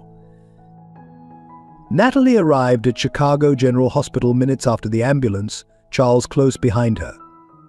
They found Pamela in the emergency room being checked by doctors while police officers stood guard. The child was in shock but miraculously uninjured, repeating "Grandpa saved me" through her tears. Albert lay in surgery, his condition critical. The list of injuries was devastating: multiple broken bones, internal bleeding, severe head trauma. The doctors were frank about his chances if he survived. Recovery would be long and uncertain. Rachel paced the waiting room, her usual composure shattered. "He finally did something right," she whispered, more to herself than the others. All these years of choosing wrong, and he finally, her voice broke. Eleanor Whitmore, for once free of medication and affectation, sat quietly holding Pamela's hand. The child had refused to leave, insisting on waiting for news about her grandfather. The bond between them, formed over too few months, had become one of the purest things in their complicated family. Hours passed. Doctors came and went, their updates a mix of cautious hope and grim reality. Albert had survived the initial surgery, but complications kept arising. His age worked against him, his body struggling to recover from the massive trauma. When he finally stabilized enough for visitors, Natalie went in first. The sight of Albert, the powerful figure who had dominated Chicago society for decades, now broken and small in the hospital bed, brought unexpected tears to her eyes. "I forgive you," she whispered, taking his hand carefully around the IV lines. "Mom would want me to, and Pamela needs her grandfather." Albert's eyes flickered open briefly. Through cracked lips, he managed to whisper, "Worth it. Protecting her. Should have protected you both." Outside the ICU, Christopher Bennett sat in police custody, his bail revoked. His attempt to harm Pamela had revealed the true depths of his madness. The man who had destroyed so many lives with calculated precision had finally lost control completely. Charles handled the press, keeping reporters away from the hospital while managing the story that would inevitably break. The headlines would be sensational: Whitmore patriarch saves granddaughter from attempted murder, disgraced doctor attacks child in revenge plot. But the real story was quieter, more profound. In those crucial seconds on the sidewalk, Albert Whitmore had finally chosen love over appearances, family over reputation. His sacrifice marked the end of an era, not just for the Whitmore dynasty, but for a society built on maintaining facades at any cost. As night fell over Chicago, Pamela finally slept in her mother's arms, exhausted by trauma and tears. Rachel maintained her vigil by her father's bedside, while Eleanor found unexpected strength in caring for her granddaughter. Charles coordinated with security, lawyers, and medical staff, his efficiency masking his deep concern for the family he had grown to love. And in the ICU, monitors beeped steadily, marking each precious heartbeat of a man who had finally discovered what truly mattered, not in boardrooms or society galas, but in the simple, profound act of protecting a child who called him Grandpa. The hospital chapel offered little comfort as Natalie finally allowed herself to break. 3 days of maintaining strength for Pamela, of handling police statements and hospital procedures, of watching Albert fight for his life, it all crashed over her like a tidal wave. "I can't do this anymore," she whispered to the empty room, her voice cracking. "Mom, I need you. I need your strength." I need her words dissolved into deep, racking sobs that echoed off the chapel walls. The weight of everything pressed down at once: Helen's suicide, years of homelessness, Christopher's betrayal, the Whitmore family revelations, and now Albert's sacrifice. Each breath felt like drowning, each heartbeat an exercise in pain. Charles found her there, curled into herself in the last pew. He'd never seen her like this, not during the custody battles, not through the public humiliation, not even when she'd read Helen's final letter. This was something deeper, a fundamental shattering of her carefully maintained composure. "Everyone who tries to protect me gets hurt," she managed between sobs. "Mom died thinking she'd failed me. Now Albert. I should have stayed away, should have kept running, should have." Charles knelt beside her, pulling her into his arms as she broke down completely. Her fingers clutched his suit jacket, tears soaking through to his shirt, but he held on as years of suppressed grief and trauma poured out. "I'm so tired," she whispered against his chest. "Tired of being strong, tired of fighting, tired of watching people sacrifice themselves for me. Pamela deserves better than this chaos, this constant danger." The chapel door opened quietly as Rachel entered, stopping short at the scene before her. The sight of her sister's breakdown stripped away the last of her own defenses. Without a word, she sat on Natalie's other side, taking her hand. "I keep seeing Mum's face," Natalie continued, her voice raw. "The night before. She smiled at me, told me everything would be okay. I didn't know it was goodbye. Just like I didn't know my last conversation with Albert might be." "He's still fighting," Rachel reminded her gently. "We're all still fighting. You don't have to do this alone anymore." But Natalie was beyond comfort, years of held-back emotions flooding out. She spoke of nights spent protecting Pamela from the cold, of the shame of accepting charity, of watching her dreams of becoming a doctor slip away. Each confession seemed to wound her anew. "I don't know who I am anymore," she admitted. Natalie Matthews, the homeless mother. Natalie Whitmore, the secret heir, the fraud victim, the charity case. Everyone has their version of me, but I'm lost in all of them. Charles held her tighter, his own chest aching at her pain. "You're the woman who never stopped fighting for her daughter, who maintained her dignity through impossible circumstances, who forgave when most would have sought revenge." Eleanor appeared in the chapel doorway, Pamela asleep in her arms. The sight of her granddaughter broke something new in Natalie. She deserves so much better than this legacy of secrets and pain. "She deserves her mother," Eleanor said quietly, surprising everyone. The mother who survived everything life threw at her, who taught her strength and grace under pressure, who shows her every day what real love looks like. Natalie looked up at Eleanor, really seeing her for the first time not as the Whitmore matriarch, but as a woman who had lived her own life of gilded cage constraints and careful appearances. "I don't know how to move forward," Natalie confessed. "How to build something good from all this damage." "Together," Rachel answered simply. "We do it together. No more secrets, no more shame, no more choosing reputation over love." As if in response, Pamela stirred in Eleanor's arms, reaching sleepily for her mother. Natalie took her daughter, holding her close as fresh tears fell not of breakdown now, but of something like release. The chapel held them all in its quiet embrace, Charles steady and protective, Rachel finally allowing herself to be a sister, Eleanor watching her fractured family begin to heal, and Natalie at last letting go of the weight she'd carried alone for so long. Tomorrow would bring new challenges: Albert's recovery, Christopher's trial, society's judgment. But in this moment, surrounded by the family she'd never expected to have, Natalie finally allowed herself to be not strong, not resilient, not brave, just human, broken but not beyond healing. The Chicago Tribune's headline struck like a thunderbolt across the city's social landscape. Whitmore family scandal, attempted murder reveals decades of secrets. The morning editions landed on doorsteps across the Gold Coast like bombs, each page revealing another layer of the family's carefully hidden past. Eleanor Whitmore's phone rang incessantly as board members resigned from family foundations, social clubs revoked memberships, and charity organizations distanced themselves from the tainted Whitmore name. Decades of carefully cultivated influence crumbled in hours. 3 generations of reputation, Eleanor whispered, scanning the society pages where the Whitmore name had always featured prominently. All of it gone. The latest article detailed Christopher's attack on Pamela, connecting it to Helen's suicide and the systematic suppression of Natalie's existence. The Whitmore Financial Group's stock plummeted as investors reacted to the scandal.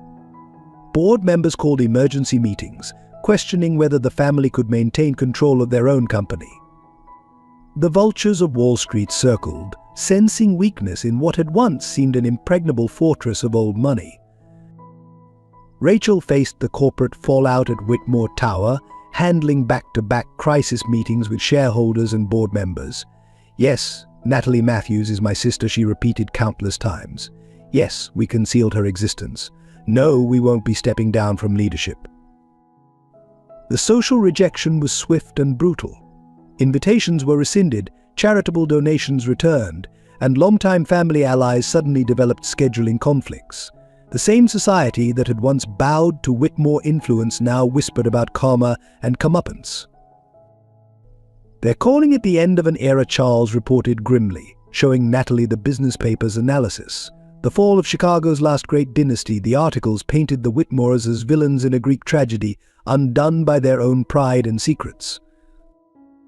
Even the hospital, where Albert lay recovering, felt the impact. Donors threatened to withdraw funding, questioning whether the Whitmore wing should be renamed. The same institution where Helen had once worked as a nurse now debated erasing all connection to her daughter's family. The crisis peaked when a group of major shareholders demanded the entire Whitmore family step down from all corporate positions. The emergency board meeting lasted 14 hours, with Rachel fighting to maintain control of the empire her ancestors had built. "Let them take it," Natalie said quietly, watching Rachel prepare for another day of battles. "The money, the positions, the social standing, none of it matters compared to what we've already lost." But Rachel stood straighter, a new determination in her eyes. "No, we're not fighting for reputation anymore. We're fighting for the chance to do better, to be better, to use this legacy the way it should have been used all along." Charles's legal team worked around the clock, not to suppress the truth this time, but to shape its telling. They focused on Albert's sacrifice, on the family's eventual choice of truth over appearances, on the possibility of redemption through acceptance of past wrongs. Eleanor surprised everyone by giving a raw, honest interview to the Tribune. She spoke of her own struggles with mental health, of the crushing weight of social expectations, of how fear of scandal had led them to choices that created even greater scandals. "We're not victims here," she told the reporter. "We're cautionary tales of what happens when protecting appearances becomes more important than protecting people. But we're also a story of change, of choosing love before it's too late."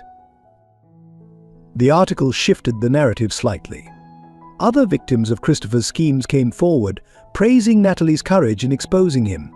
Albert's sacrifice made headlines again, this time focused on redemption rather than scandal.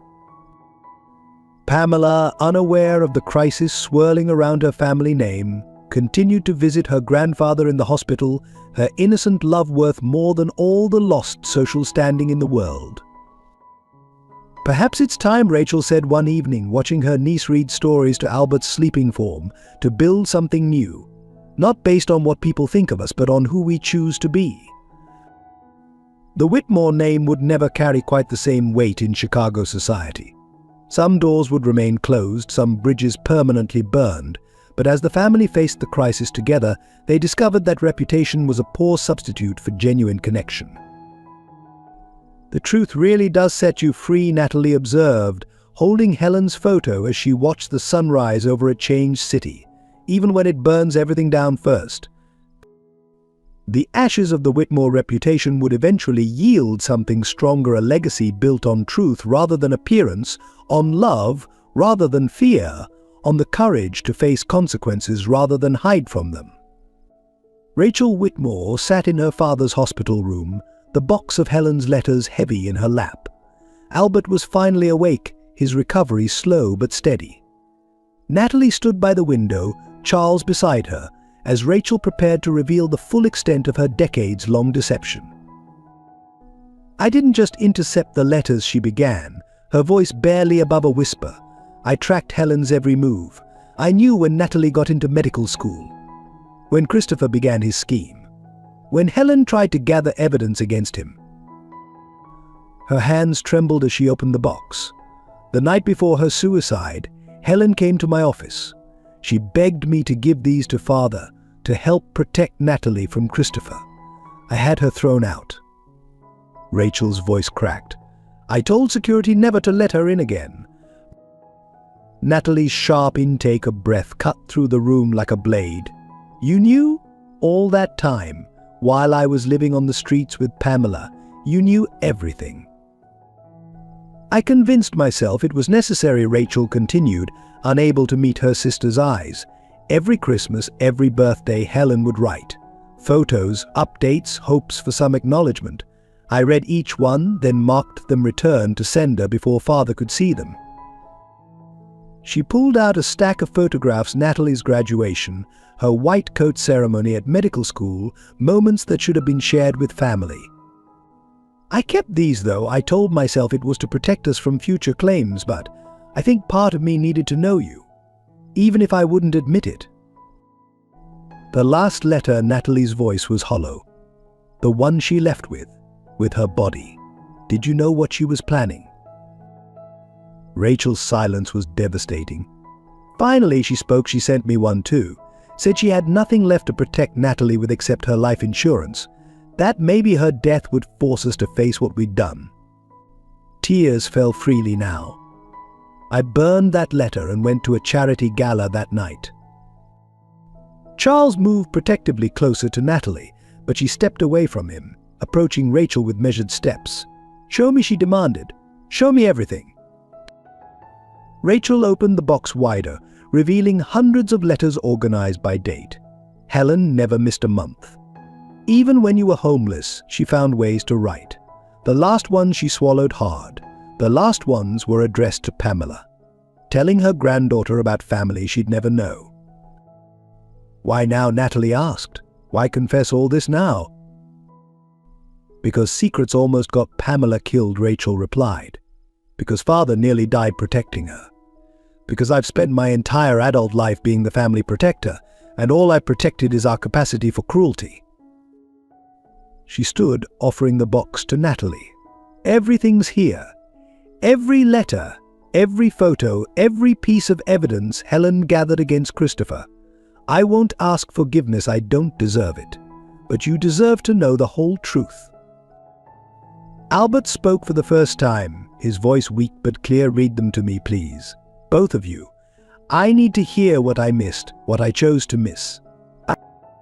For hours, they took turns reading Helen's letters. She had documented everything: Natalie's first steps, school achievements, dreams of becoming a doctor.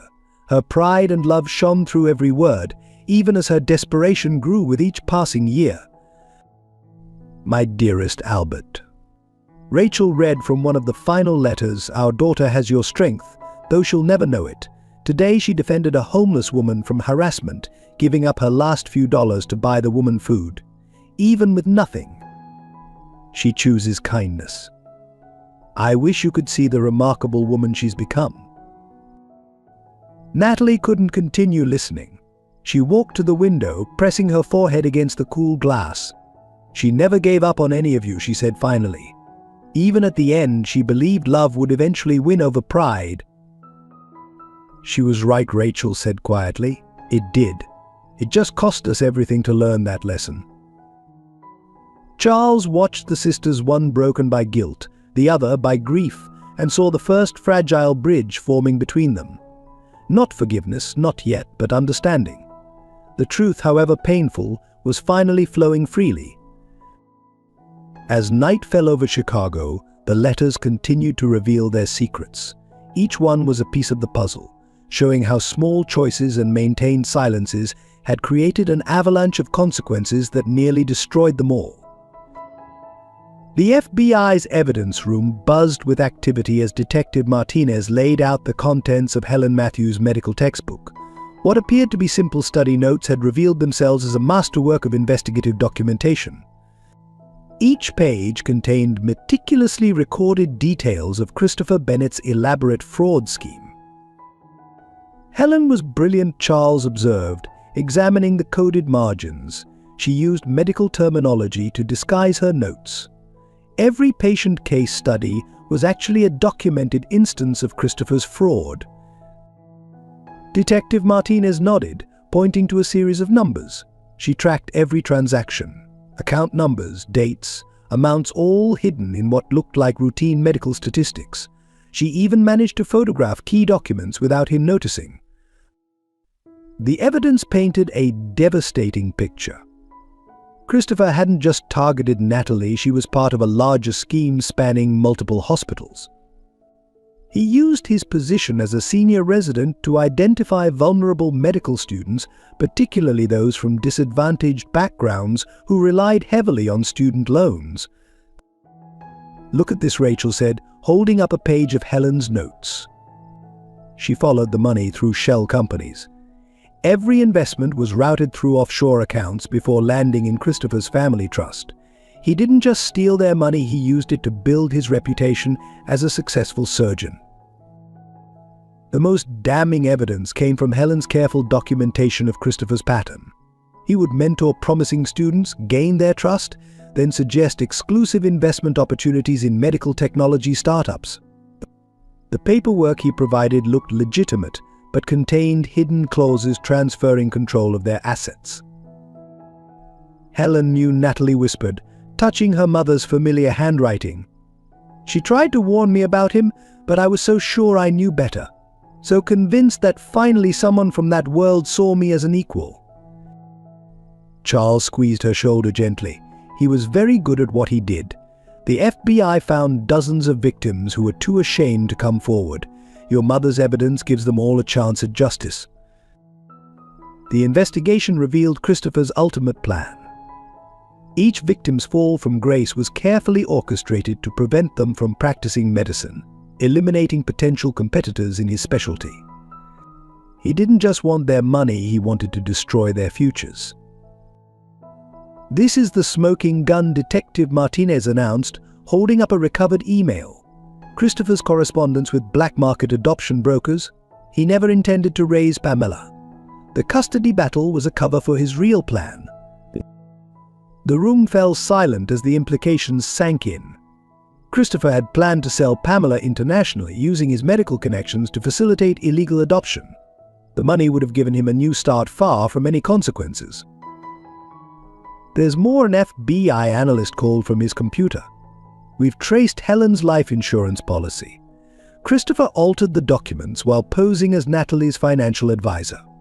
If she had gained custody of Pamela, the policy would have paid out to him, Charles finished grimly. He was playing an even longer game than we thought.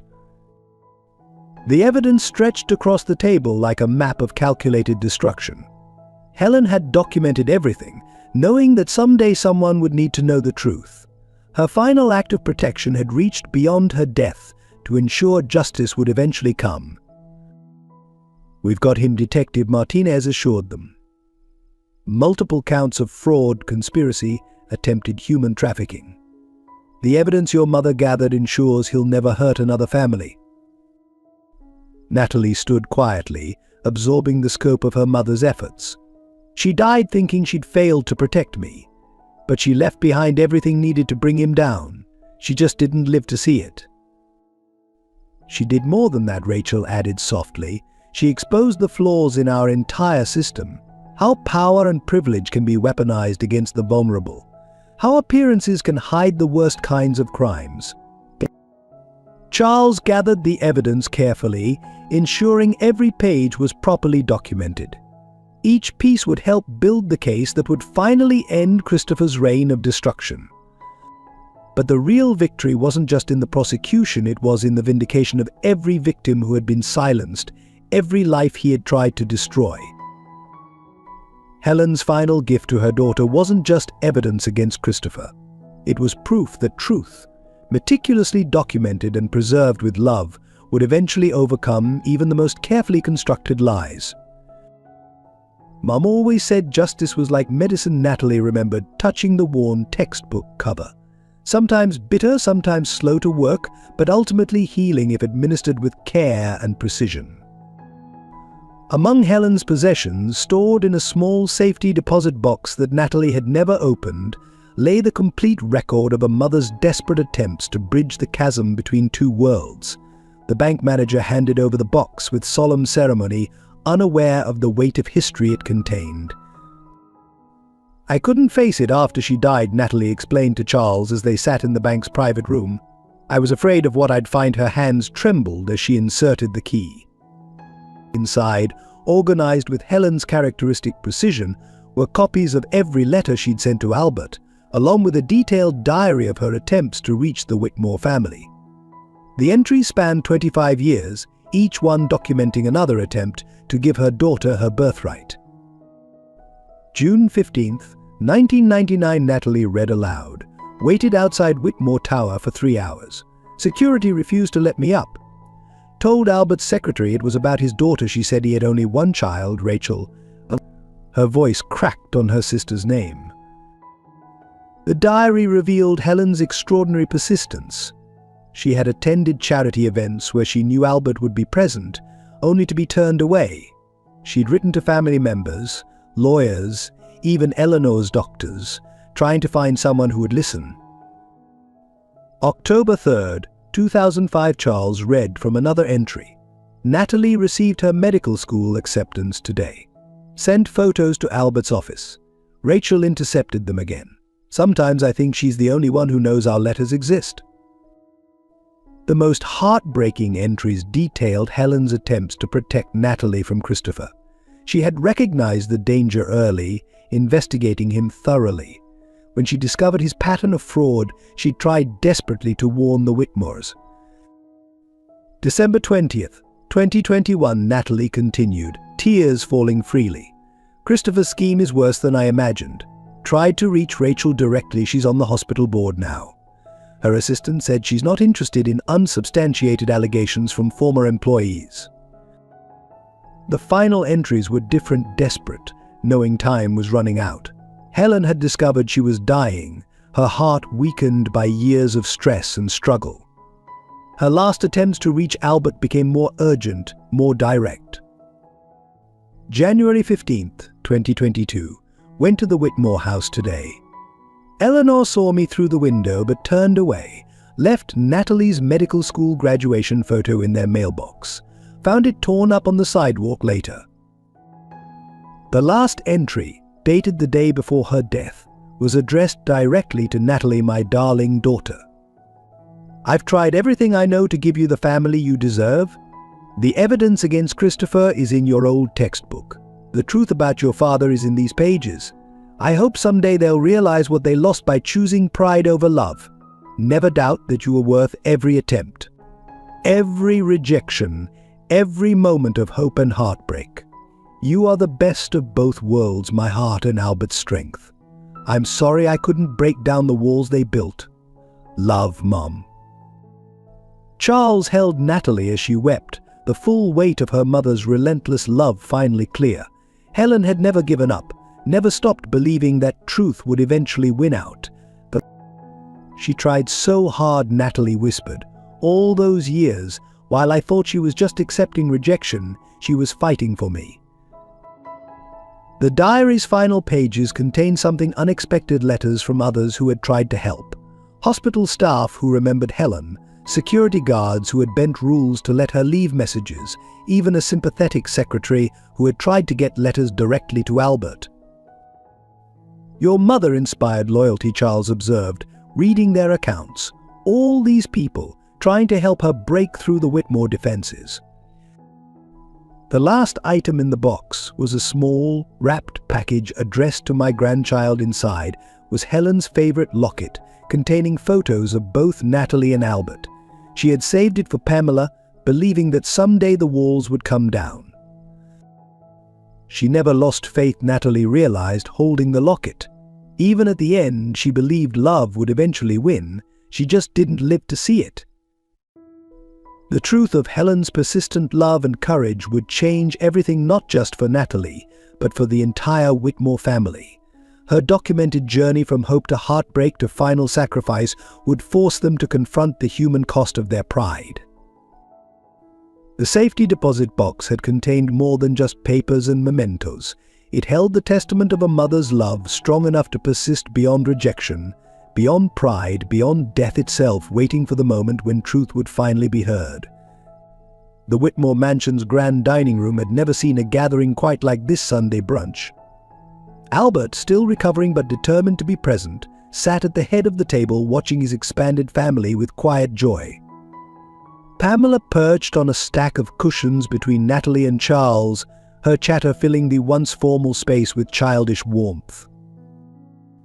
Eleanor, free from her usual medication haze, passed plates of pancakes she'd insisted on making herself, her first time cooking in decades.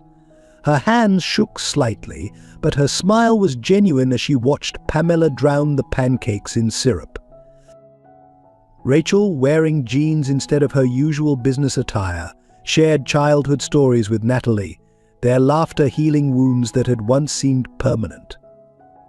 The sisters had found common ground in their shared love for Pamela and their determination to build something new from the ashes of the past. Mum would love this, Natalie said softly, touching Helen's locket around her neck. She always said family was about love, not legacy. Albert reached across the table to squeeze her hand. She was wiser than all of us, he replied. She saw what we were too blind to see, that real wealth isn't in bank accounts or social standing. The morning light streamed through tall windows, catching the silver in Albert's hair and the tears in Eleanor's eyes as Pamela called her grandma for the first time. Charles watched the scene with quiet satisfaction, his hand finding Natalie's under the table. They weren't a perfect family. Years of hurt couldn't be erased by a few months of effort, but they were really trying to build something authentic from the ruins of their carefully maintained facades. To Helen, Albert raised his orange juice glass, his voice thick with emotion. Who never gave up believing in the power of love over pride. To Mum, Natalie echoed, lifting her glass as Pamela mimicked the gesture with her milk. To family, Rachel added, meeting her sister's eyes with understanding, the real kind. Eleanor wiped tears with her napkin, her usual polish forgotten. To second chances, she whispered. The sunlight caught Helen's photo on the mantel, placed there by Albert himself, no longer hidden, no longer denied, but honored as the woman who had loved deeply enough to change them all. In that moment, surrounded by pancakes and laughter and healing, they were simply family imperfect, recovering, but finally authentically real. The courtroom fell silent as Judge Harrison delivered Christopher Bennett's sentence. 25 years without possibility of parole, full restitution to his victims, and permanent revocation of his medical license. Christopher stood expressionless as justice finally caught up with years of calculated destruction. Natalie sat between Charles and Rachel, gripping both their hands as the judge specifically mentioned Helen's evidence as crucial to the conviction. Helen Matthews' meticulous documentation ensured that justice, though delayed, would not be denied.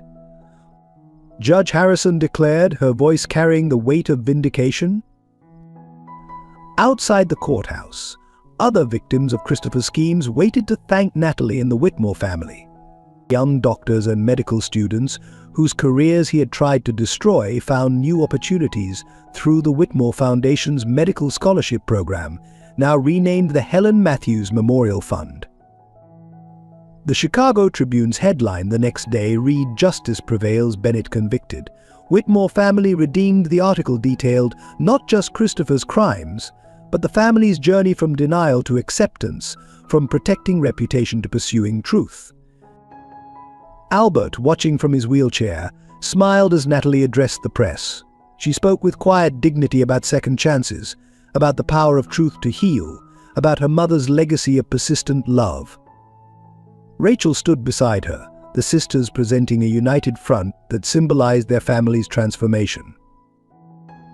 The Whitmore Financial Group emerged stronger, its new transparency and ethical leadership attracting investors who valued substance over appearance. Rachel's decision to make Natalie co-chair of the family foundation sent a clear message: the era of secrets was over. Eleanor surprised everyone by starting a support group for families dealing with mental health and addiction issues, turning her own struggles into a source of help for others. Her openness about the price of maintaining appearances struck a chord with Chicago's elite. Charles watched proudly as Natalie received her restored medical license, the board acknowledging that her original disgrace had been based on Christopher's fraudulent evidence. Her new role, combining clinical work with advocacy for healthcare access, fulfilled both her original dreams and her mother's hopes. Pamela, secure in the love of her expanded family, thrived. Her school art project, A Family Tree, featuring photographs of both Helen and the Whitmores, won first prize and hung prominently in Albert's study. As reporters clamored for final comments outside the courthouse, Natalie simply said, "My mother believed that truth and love would eventually prevail. Today proves she was right." 1 year after Christopher's conviction, the Whitmore estate gardens bloomed with roses, Helen's favorite flower, as family and friends gathered to celebrate Natalie and Charles's wedding. Pamela, radiant in her flower girl dress, scattered petals along a path lined with photos telling their story of love, loss, and redemption. Albert, now fully recovered, waited to walk his daughter down the aisle.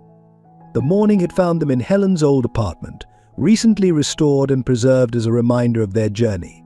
"She's here with us," he'd said, touching the locket Natalie wore. "In every choice we make to choose love over fear." Rachel, serving as maid of honor, had spent the morning sharing stories about the mother she'd never met, but now knew through Helen's letters. The sisters had read them together over the past year, healing their relationship through shared discovery of the remarkable woman who had loved them both. Eleanor, elegant but relaxed, fussed over Pamela's curls while consulting the wedding planner, no longer concerned with social appearances but genuinely invested in her family's happiness. Her transformation from society matriarch to loving grandmother had been among the year's sweetest surprises. The ceremony itself was simple but profound. Charles and Natalie had written their own vows, acknowledging the complex path that had brought them together. "Love isn't about perfect beginnings," Charles said, his voice carrying across the garden. "It's about choosing each other through every ending and beginning that follows."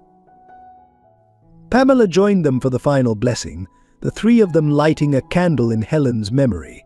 Above them, dozens of butterflies released into the autumn air seemed to dance in the sunlight, a touch Rachel had arranged, remembering Helen's love of their garden's butterfly bush. As evening fell, Albert raised his glass to make a toast to Helen.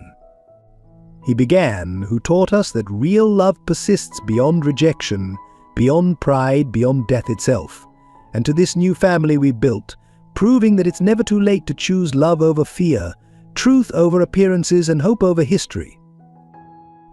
Natalie, surrounded by the family she'd gained and the love her mother had always promised would come, felt a deep sense of completion. The path ahead was bright with possibility, not just for her and Charles, but for all of them. They had learned the hardest and most beautiful lesson, that true happiness comes not from maintaining perfect appearances, but from the courage to be authentically, imperfectly, powerfully real. If this story of love, redemption, and family touched your heart, please take a moment to share your thoughts in the comments below. We'd love to hear how this tale resonated with you and your own experiences. Your support means the world to us. Subscribe to our channel to join our storytelling community and never miss another moving narrative. Help us spread these messages of hope by sharing this video with friends and family who might need it. Don't forget to hit that like button if this story moved you. Together we're building a space where powerful stories can touch hearts and change lives.